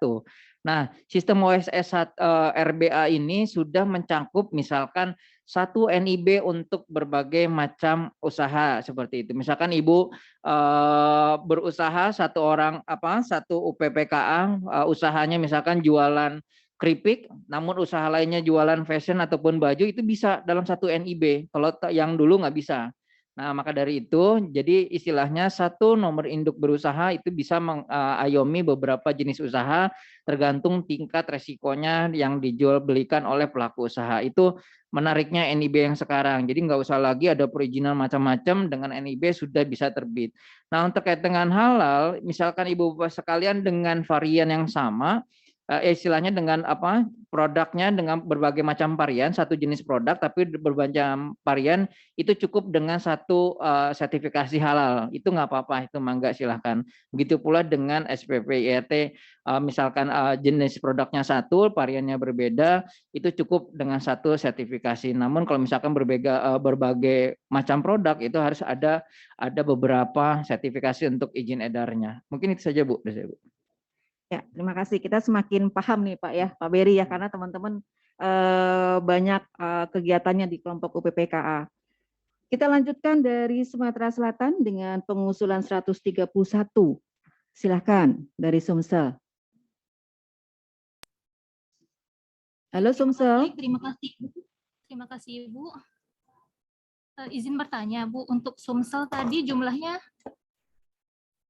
yang berjumlah 100 itu bisakah ditambah jumlahnya usulan untuk UNIB, dan kalau bisa ditambah itu kita bisa berkoordinasi dengan siapa ya Bu? Dan mohon untuk petunjuk ke depannya juga Bu, langkah apa yang bisa kita lakukan?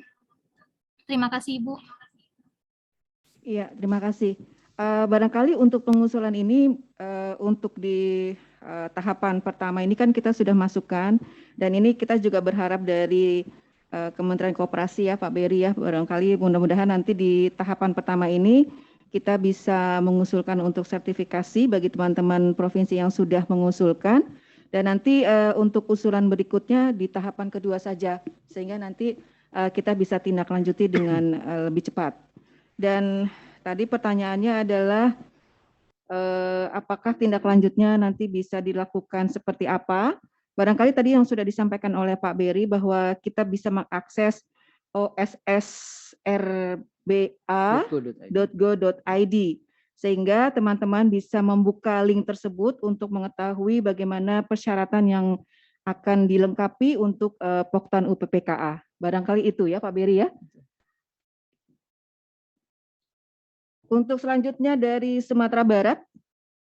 Halo Sumatera Barat dengan usulan 49 data kelompok UPPKA, silakan.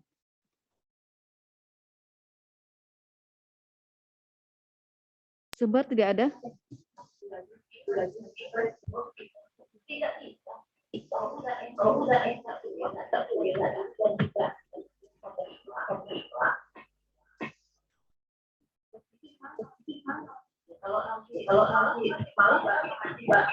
Sumber tidak ada? Kita lanjutkan dari Jambi. Silakan Jambi. Baik, Assalamualaikum warahmatullahi wabarakatuh. Kami dari Jambi kemarin memang sudah menyurati kabupaten kota, dan untuk yang pengurusan izin itu kami mintakan secara langsung dari koordinator PKB atau dari OPDKB-nya, Bu. Jadi yang ingin kami tanyakan di sini mungkin tindak lanjut tadi yang untuk pengisian di OSS tadi.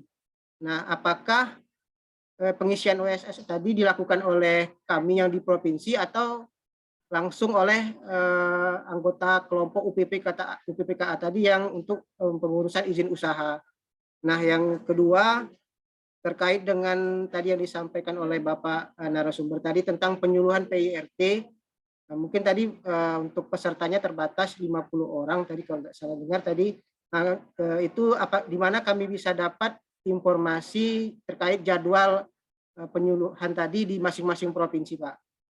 Kemudian yang ketiga mungkin yang terkait dengan pengurusan izin, kemarin ada yang menanyakan kalau untuk perpanjangan izin yang sudah kadaluarsa apakah juga bisa melalui OSS RBA ini. Itu saja Pak yang saya tanyakan. Terima kasih. Wassalamualaikum warahmatullahi wabarakatuh. Bisa sebetulnya. Silakan Pak Beri untuk memberikan penjelasan. Baik, Ibu Bapak sekalian, kiranya kalau misalkan Ibu Bapak sekalian membuka oss.go.id, sebetulnya di situ sudah ada tutorialnya. Ada macam-macam tutorialnya. Sepanjang Ibu Bapak sekalian memiliki nomor induk kependudukan ataupun NIK, KTP, terus ada email, itu Ibu Bapak sekalian dapat diterbitkan perizinan berusahanya. Nanti tinggal diisi apa yang Ibu Bapak usaha lakukan seperti itu, nanti akan dipilih KBLI-nya. Namun Ibu Bapak sekalian, ini semua pasti bisa lah mengisinya seperti itu. Apabila ada yang kurang paham ataupun yang gagap teknologi dan lain sebagainya, silakan bisa menghubungi, ada kontak person yang tadi di paparan saya yang terakhir, ada 5 core wheel, ada 6 core wheel tadi. Silakan random aja dipilih, dikontak. Kalau tidak, misalkan ingin didampingi secara penuh, misalkan silakan nanti dari pihak provinsi bersurat kepada BKKBN pusat, nanti BKKBN akan bersurat kepada kami, nanti kami akan melakukan surat perintah kepada para relawan tersebut untuk bisa mendampingi Ibu Bapak sekalian dalam penerbitan perizinan berusaha seperti itu. Nah, terkait dengan SPP IRT, Ibu Bapak sekalian harus bisa memetakan dulu.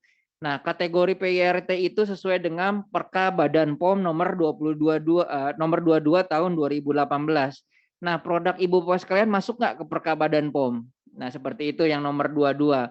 Kalau masuk, berarti Ibu Bapak sekalian selama menyatu ruang produksinya dengan industri rumah tangga, itu mangga silahkan untuk bisa mengakses PIRT.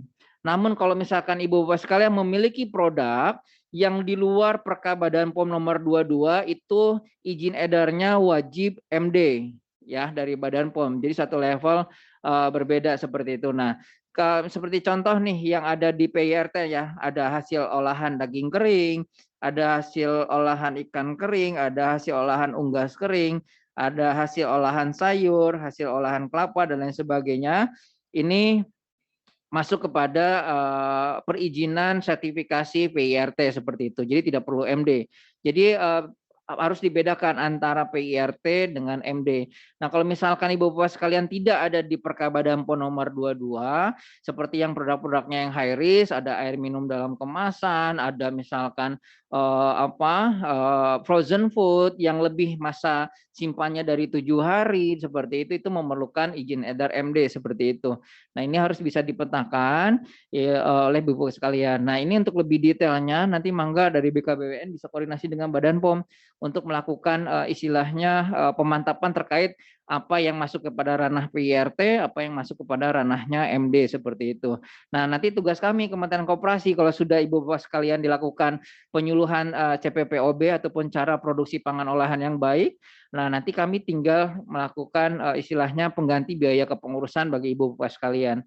Nah, yang kami khawatirkan kalau misalkan Ibu Bapak sekalian masuknya kepada kategori high risk ataupun yang tadi frozen food itu ruang produksinya harus sudah pisah dari rumah tinggal karena ini resikonya agak tinggi seperti itu. Namun dengan adanya komitmen antara Kementerian Koperasi dengan Badan POM itu tidak mahal, tidak terlalu mahal dalam melakukan renovasi. Cukup direnovasi, melakukan penyekatan, misalkan seperti itu, renovasi minor sehingga tidak memakan biaya yang besar. Nah, itu Bapak sekalian sudah bisa mendapatkan MD. Nah, nanti itu akan dilakukan penyuluhan oleh tim Badan POM pusat ataupun dari Balai POM daerah. Mungkin itu saja Bu dari saya. Ya, terima kasih Pak Beri. Semakin jelas ya untuk teman-teman pengelola pemberdayaan ekonomi keluarga. Ini ada titipan nih Pak Beri, ada pertanyaan dari Banten ya Mbak ya.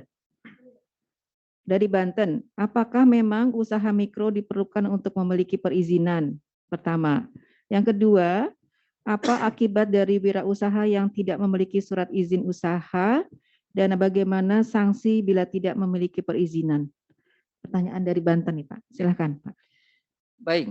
Sesuai dengan amanat peraturan pemerintah nomor 7, semua usaha mikro ataupun usaha kecil ataupun yang menengah, seluruh pelaku usaha wajib memiliki perizinan berusaha. Dalam rangka apa yang tadi telah disampaikan, bahwasanya Ibu Bapak sekalian nanti akan terdata dan terlindungi oleh pemerintah. Ya, jadi kalau Ibu Bapak sekalian sudah terdata dan terlindungi, kalau misalkan ada permasalahan, kami bisa melakukan advokasi hukum, bisa melakukan intervensi bantuan fasilitasi lanjutan program-program pemerintah, ataupun Ibu Bapak sekalian dengan adanya NIP bisa mengakses kepada pembiayaan yang ada di perbankan, bisa KUR dan lain sebagainya.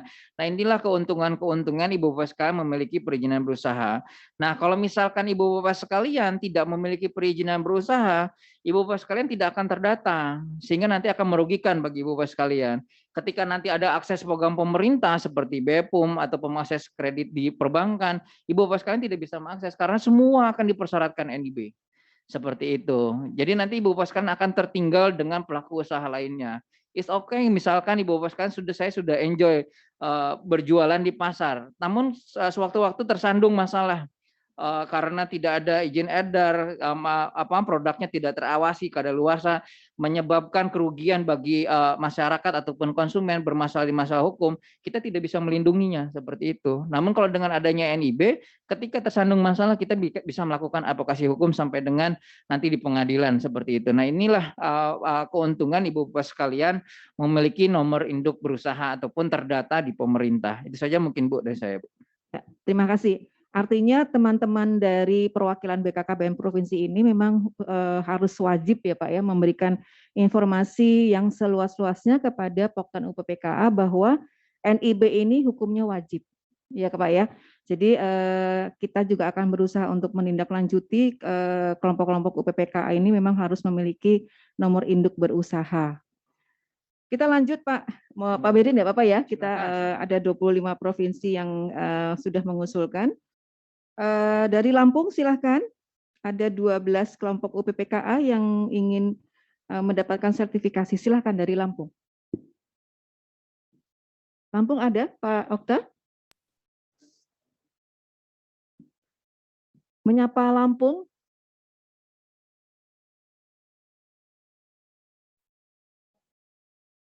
Iya, nggak apa-apa, silahkan Mbak. Ya, sudah terlihat wajah Mbak di sini, cantik Mbak. Mbak Intan, suaranya tidak terdengar Pak Okta.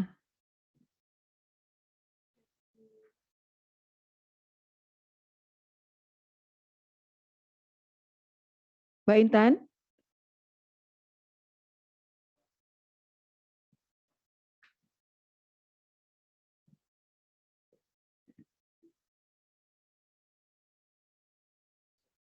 Iya. Bu Intan?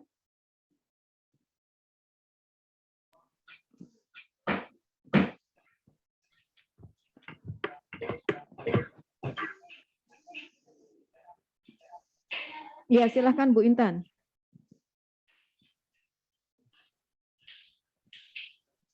Headsetnya dicabut dulu, Bu.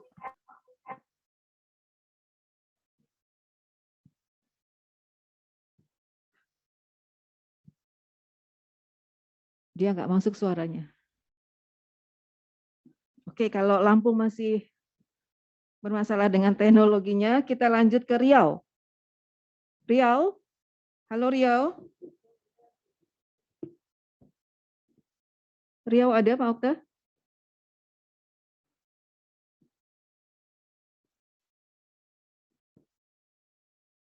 Kita lanjut lagi. Kalau Banten tadi sudah bertanya, sekarang Jabar. Jabar ini paling tertinggi Pak Beri, 706 yang mengusulkan sertifikasi. Silahkan dari Jawa Barat. Ibu Ana. Ya, selamat pagi. Selamat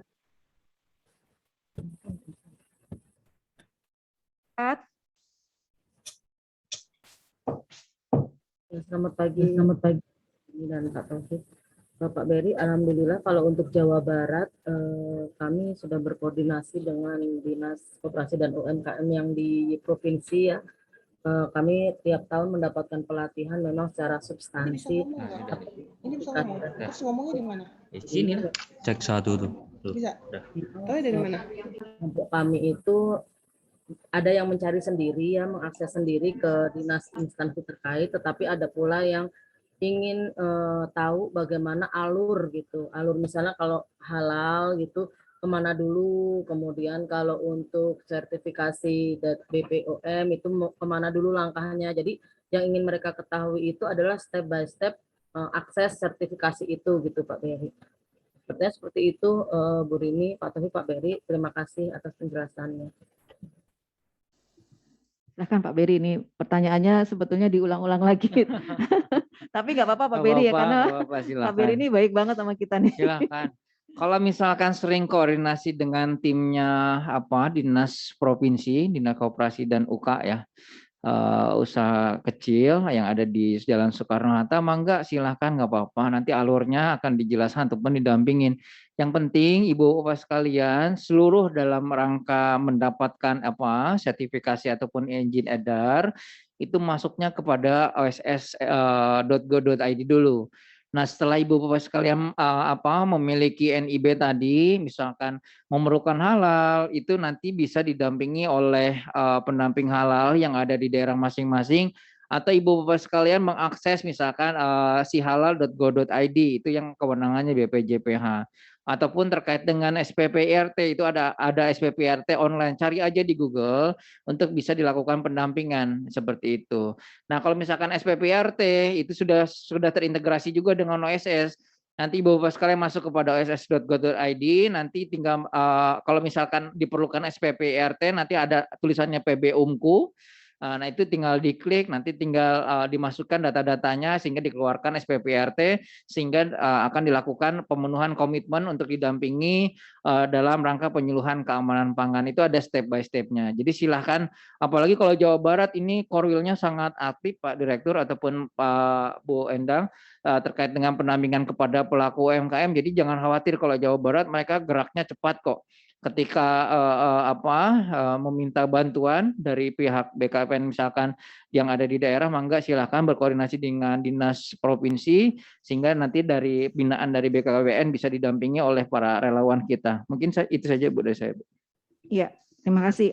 Ini mohon maaf, kita memang masih baru dalam tahap ini dan banyak pertanyaan ya Pak ya. Kita lanjut ke Jateng, ada 214 kelompok UPPKA yang diusulkan. Halo Jateng.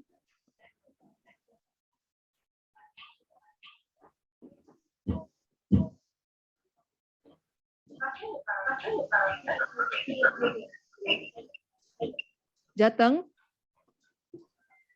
Oke. Ya, Jateng. Ya, monggo Bu. Ya, untuk Jateng, untuk tindak lanjutnya nanti akan koordinasi dengan Korwil, lalu akan menyerati kabupaten kota terkait pengisian OSS dan kepemilikan NIB. Baik, terima kasih Bu. Lampung barangkali sudah siap?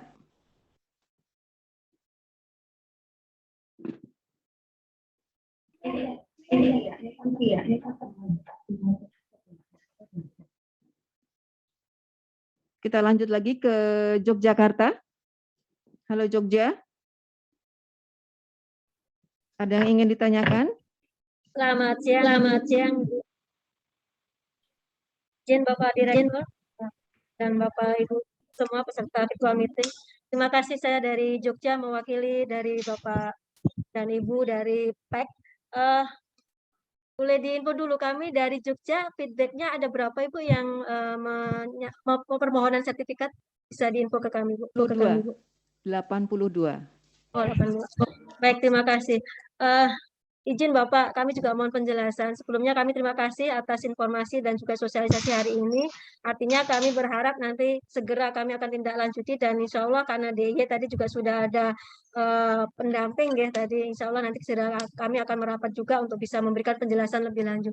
Kemudian yang kedua, terkait dengan keberadaan kelompok PPKA Bapak atau kelompok usaha UMKM yang ada di kami, namanya kelompok PPKA itu sebenarnya kami ada banyak ribuan kelompok, tapi kalau memang dilihat dari beberapa kriteria yang disampaikan tadi, ada kemungkinan beberapa kelompok kami dasar itu mungkin masih perlu dipersiapkan untuk bisa mendapatkan izin produk ataupun sertifikat produk.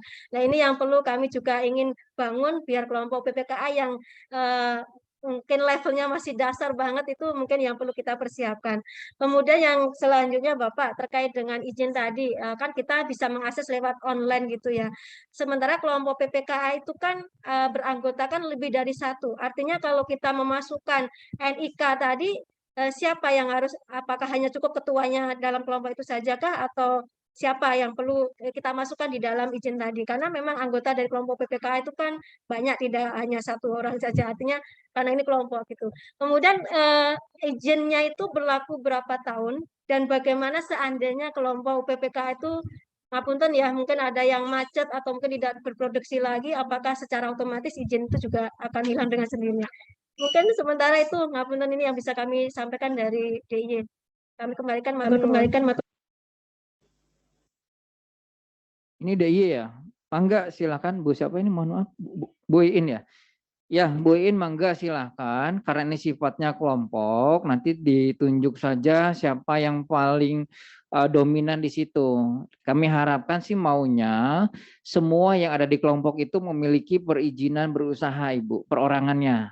Ya, dari satu kelompok ini dengan jenis usaha yang sama, tinggal nanti dibedakan saja nama produknya ataupun dibikin jadi satu kesatuan, mangga silahkan itu diatur oleh kelompok tersebut. Nah, harapannya kalau misalkan itu kelompoknya banyak, sebetulnya kalau dibangunkan koperasi luar biasa itu lebih baik seperti itu. Karena koperasi sekarang sesuai dengan peraturan pemerintah nomor 7 tidak 20 orang lagi, Ibu. Cukup dengan 9 orang itu sudah bisa berbadan usaha koperasi seperti itu. Itu mangga saja, nanti silahkan kalau misalkan udah ada berbadan usaha itu cukup dengan koperasi misalkan yang memiliki NIB-nya mangga silahkan. Namun kalau misalkan khawatirnya nanti yang paling dominan menghilang nanti bubar, silahkan dibuatkan masing-masing perorangannya untuk memiliki NIB. Karena NIB ini untuk seluruh pelaku usaha yang ada di masyarakat, baik perseorangan ataupun badan usaha lah seperti itu.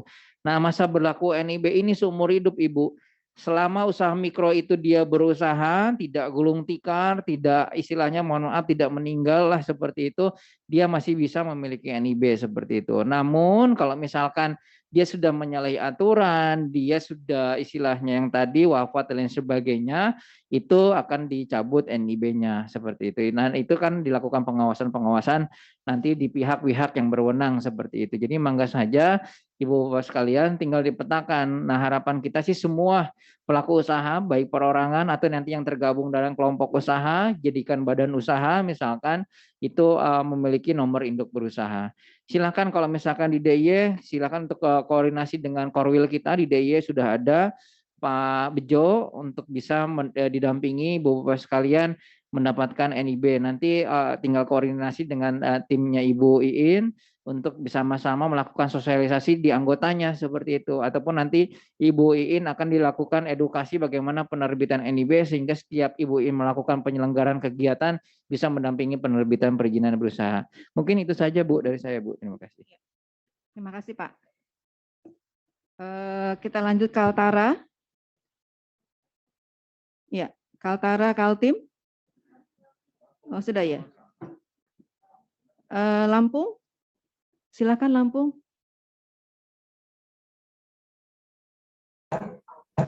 Ya, halo, Assalamualaikum. Bu, apakah suara bisa didengar? Terdengar Bu, bagus. Iya, maaf tadi mic-nya agak bermasalah. Untuk Lampung 12 kelompok ya Bu ya, kalau nggak salah ya tadi. Halo, halo. Iya, Lampung 12 kelompok. Iya, iya. Iya, jadi yang mungkin yang ingin saya tanyakan mungkin sama Bu ya dengan provinsi yang lain. Kira-kira bisa tidak menambahkan kelompok UPPKA yang baru yang belum terdaftar? Karena kemarin belum semua ikut mendaftar Bu ya untuk perizinannya gitu. Dan kira-kira kapan bisa kita tambahkan lagi agar semua kelompok bisa mendapatkan perizinan gitu Bu. Terima kasih. Ya, baik. Ini yang sudah saya sampaikan, artinya data kelompok UPPKA yang sudah masuk di dalam rekapan kita masukkan dalam kategori kloter pertama dulu ya Pak Beri ya. Dari 2.329 ini yang sudah ada di rekapan kita, ini merupakan kloter pertama. Dan nanti untuk selanjutnya untuk Lampung bisa menyiapkan data-data kelompok UPPKA yang akan diusulkan kembali untuk di kloter kedua. Karena ini prosesnya juga dengan Pak Beri, kami membutuhkan persyaratan atau proses ya Pak ya untuk kelanjutannya. Dan mudah-mudahan nanti Lampung bisa segera mengusulkan itu untuk di kloter yang selanjutnya atau yang kedua. Barangkali itu Bu.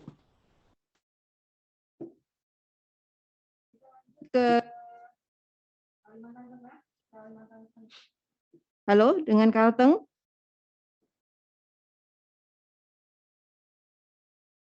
Kalteng ada Pak Okta?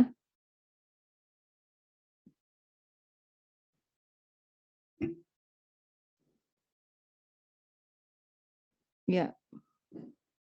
Kita lanjut, Kalteng tidak ada. Kalimantan Selatan, Kalsel? Ada Kalsel?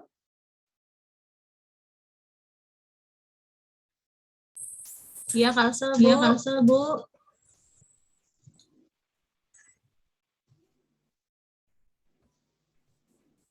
Pertanyaan dari Kalsel tidak ada, Bu. Nanti mungkin menyusul.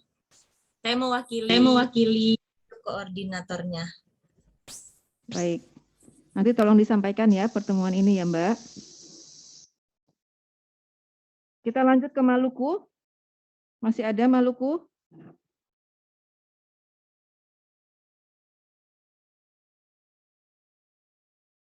Pak Okta, Maluku ada? Tidak ada. Lanjut Maluku Utara.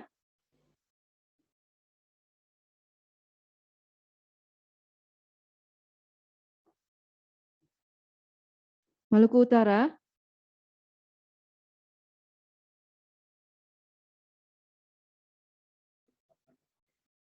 Tadi sudah Pak.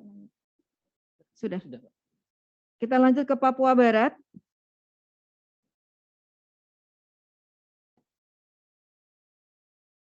Papua Barat ada Pak Okta?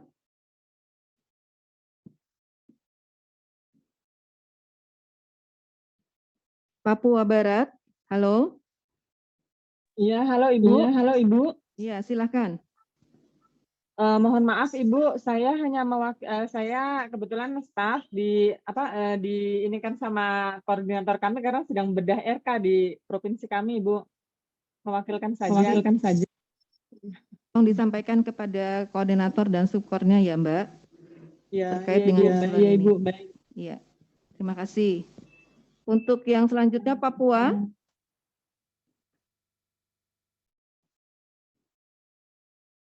Halo Papua.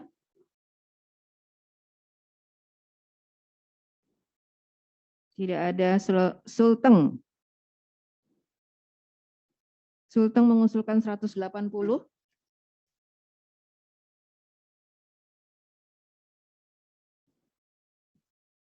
Tidak ada.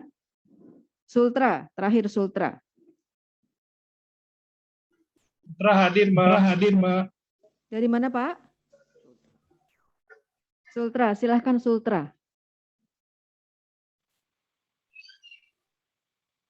Halo? Silahkan, Pak.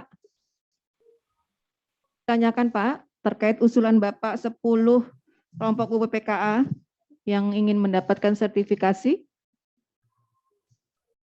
Oh iya, makasih banyak Mbak. Kebetulan saya di sini baru kemarin, saya baru melaksanakan tugas ini. Nanti untuk yang 10 itu, nanti saya akan coba tanyakan dulu ke yang lama ya Mbak. Nanti tolong dikoordinasikan ya Pak ya. Iya. Barangkali itu Pak Direktur dari hasil usulan dari teman-teman provinsi. Tapi ada satu lagi nih pertanyaan yang dari WhatsApp ke saya. Boleh minta nggak nomor telepon Pak Beri? Silakan, bisa. Oh, silakan. Teman-teman semua. Iya, nanti diinformasikan ya Mbak Norma di grup WA UPPKA. Baik Bapak Ibu sekalian, dari hasil paparan yang sudah sangat komprehensif dari Pak Beri, saya tidak bisa menyimpulkan lebih lanjut karena Bapak tuh lebih ahlinya, tetapi ada beberapa catatan yang harus kita sepakati bersama bahwa pertama dari Kementerian Koperasi dan UMKM dalam hal ini adalah bagian dari pemenuhan izin ya Pak ya. Ini akan dengan BKKBN akan menindaklanjuti untuk memberikan fasilitasi bagi Poktan UPPKA untuk mendapatkan akses online OSS RBA Go ID untuk mendapatkan nomor induk berusaha yang hukumnya wajib ya Pak Beri ya. Dan ini kami juga mohon bantuan dari teman-teman BKKBN Provinsi tentunya dari pengelola PEK, Pemberdayaan Ekonomi Keluarga itu untuk segera berkoordinasi dengan poktan yang betul-betul memiliki produk yang berkualitas yang dapat siap untuk mendapatkan pelabelan nama dari NIB ini, supaya kita juga bisa melihat bahwa peraturan pemerintah nomor 7 tahun 2021 ini menjadi urusan wajib ya Pak ya bagi poktan-poktan yang ada. Dan yang kedua adalah kita melihat bahwa perizinan NIB ini untuk kelompok UPPK ini dapat dilihat dari perizinan berusaha yang berbasis risiko, di mana terdapat risiko rendah, risiko menengah tinggi, ataupun risiko tinggi. Di mana kalau melihat dari kelompok UPPKA ini, kita masih dalam risiko rendah ya Pak, jadi wajib memiliki NIB ya. Lalu yang ketiga, tindak lanjut untuk mendapatkan sertifikasi ini dari Poktan UPPKA tentunya didampingi oleh pengelola PEK yang ada di provinsi untuk memberikan atau mendampingi kelompok UPPKA dan berkoordinasi dengan petugas Garda Transfumi. Jadi mohon bantuan teman-teman dari seluruh Indonesia untuk membantu pengelola UPPK ini untuk berkoordinasi dengan Garda Transfumi yang ada di masing-masing perwakilan. Kalaupun saat ini masih ada di Jawa Bali ya Pak, tapi tentunya dari Kementerian Koperasi dan UMKM ini akan segera melebarkan sayapnya ya Pak ya untuk Garda Transfumi ini, sehingga teman-teman dari kelompok UPPK ini dapat segera mendapatkan NIB secara cepat. Dan kami berharap Pak Beri dari pertemuan ini kita bisa memberikan fasilitasi kepada kelompok UPPKA untuk mendapatkan NIB, walaupun persyaratannya itu melihat dari resiko yang sudah ada ya. Jadi mudah-mudahan teman-teman dari pengelola bisa terus semangat untuk mendampingi kelompok UPPKA dengan persyaratan yang sudah ditentukan di dalam OSS Go ID. Barangkali itu saja Pak Direktur yang dapat kita bahas dalam pertemuan hari ini, dan terima kasih teman-teman semuanya. Kita tetap semangat untuk memajukan kelompok UPPK ini untuk lebih lebih berhasil di dalam memasarkan produk-produk yang lebih berkualitas dan memiliki pelabelan dari sertifikasi yang kita ingin dapatkan. Dan kami berharap Pak Beri, Pak Direktur, barangkali ini bisa kita jadikan sebuah momentum ya, momentum dari kita bersama di dalam pelaksanaan Hari Keluarga Nasional pada bulan Juni. Barangkali ini adalah suatu gengsi kita berdua ya Pak dari Kementerian dan BKKBN tentunya. Barangkali memang mudah-mudahan wujud kita ini dapat berhasil pada pelaksanaan Harganas pada tahun 2022. Barangkali itu saja catatan yang dapat kami sampaikan. Terima kasih. Wassalamualaikum warahmatullahi wabarakatuh. Kami kembalikan kepada MC. Baik, terima kasih kepada Bapak Beri dan Ibu Rini. Acara selanjutnya, marilah kita ikuti bersama sambutan sekaligus menutup kegiatan sosialisasi penerbitan perizinan dan berusaha bagi kelompok UPPKA oleh Direktur Pemberdayaan Ekonomi Keluarga. Kepada Bapak Ahmad Taufik, kami silakan. Ya, baik, terima kasih. Bismillahirrahmanirrahim. Assalamualaikum warahmatullahi wabarakatuh. Bapak Ibu sekalian, kita sudah mendengar dengan rinci apa yang sudah dijelaskan dari Pak Bari, narasumber kita.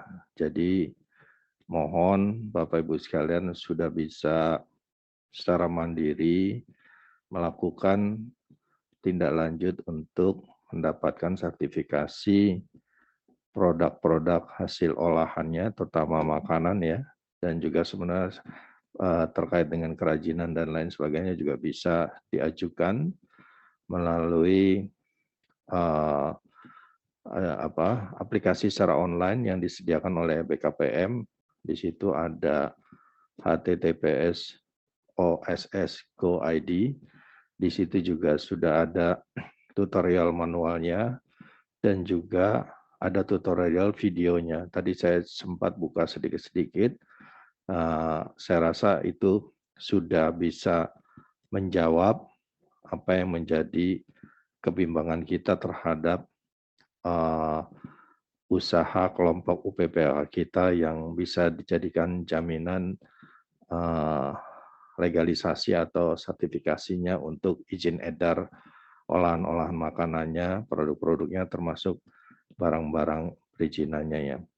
Jadi nanti yang teman-teman sudah diajukan ke kami, mungkin dengan sudah kita mendapatkan penjelasan seperti ini, artinya nanti teman-teman sudah bisa memberikan informasi ini kepada para kelompok UPPKA untuk secara mandiri mendaftarkan izin usahanya dan juga izin edarnya terkait dengan jenis-jenis kelompok usahanya. Tadi sudah dijelaskan secara detail, baik yang melalui perorangan maupun kelompok, dan juga jenis-jenis usahanya yang resikonya rendah, resikonya tinggi, kemudian juga termasuk olahan-olahan yang boleh dikatakan izin rumah tangga saja, gitulah. Nah, barangkali itu saya ucapkan terima kasih kepada Pak Bari yang sudah berkenan waktunya, dan mohon nanti juga terus bisa membantu kami, Pak, untuk tindak lanjutnya. Tadi sudah, walaupun sudah diinformasikan terkait dengan perwakilan-perwakilan yang ada di provinsi, relawan ya, sebutannya relawan-relawan yang bisa membantu, dan juga teman-teman mohon juga aktif apabila nanti ada hal-hal yang perlu mendapat klarifikasi. Tapi kalau saya lihat tadi ada tutorialnya di sistem itu, kemudian ada videonya, mungkin kira-kira 90% itu udah bisa dipahami lah, apalagi teman-teman sudah aktif di wirausaha gitu. Dan sekali lagi saya juga terima kasih kepada teman-teman semua selaku pengelola program pemberdayaan ekonomi keluarga yang ada di provinsi. Mudah-mudahan dengan kita terus berkoordinasi, saling menginformasi, dan saling memfasilitasi terkait dengan usaha-usaha kelompok kegiatan kemandirian ekonomi ini memberikan dampak yang signifikan terhadap pembangunan keluarga, terutama untuk meningkatkan indeks pembangunan keluarga kita, di mana di dalam indeks pembangunan keluarga kita nilai yang paling terkecil adalah nilai yang kemandirian. Untuk itu, kalau teman-teman provinsi dari sisi kemandiriannya, indeks kemandiriannya itu bisa ditingkatkan, sehingga nilai lain, yaitu nilai ketentraman dan nilai kebahagiaan juga akan bisa mendongkrak angka dari indeks pembangunan keluarga, sehingga BKKBN melalui program Bangga Kencananya bisa menunjukkan bahwa salah satu tupoksinya atau salah satu amanatnya terkait dengan pembangunan keluarga bisa kita tunjukkan bahwa BKKBN bisa. Gitu.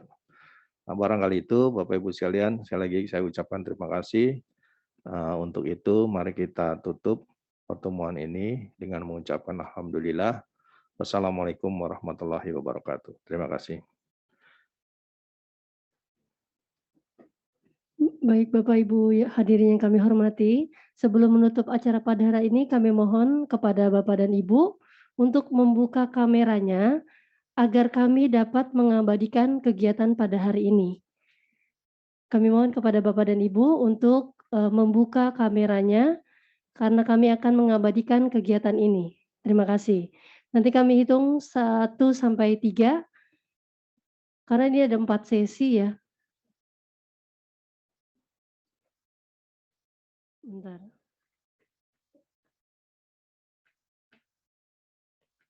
Kita mulai foto bersamanya. 1, 2, 3. Oke. Yang kedua. 1, 2, 3. Oke, slide ketiga. 1, 2, 3. Oke, slide keempat. 1, 2, 3. Oke, baik Bapak dan Ibu yang kami hormati, demikianlah acara pada hari ini. Terima kasih atas bersamaannya. Wabillahi taufik wal hidayah. Wassalamualaikum warahmatullahi wabarakatuh.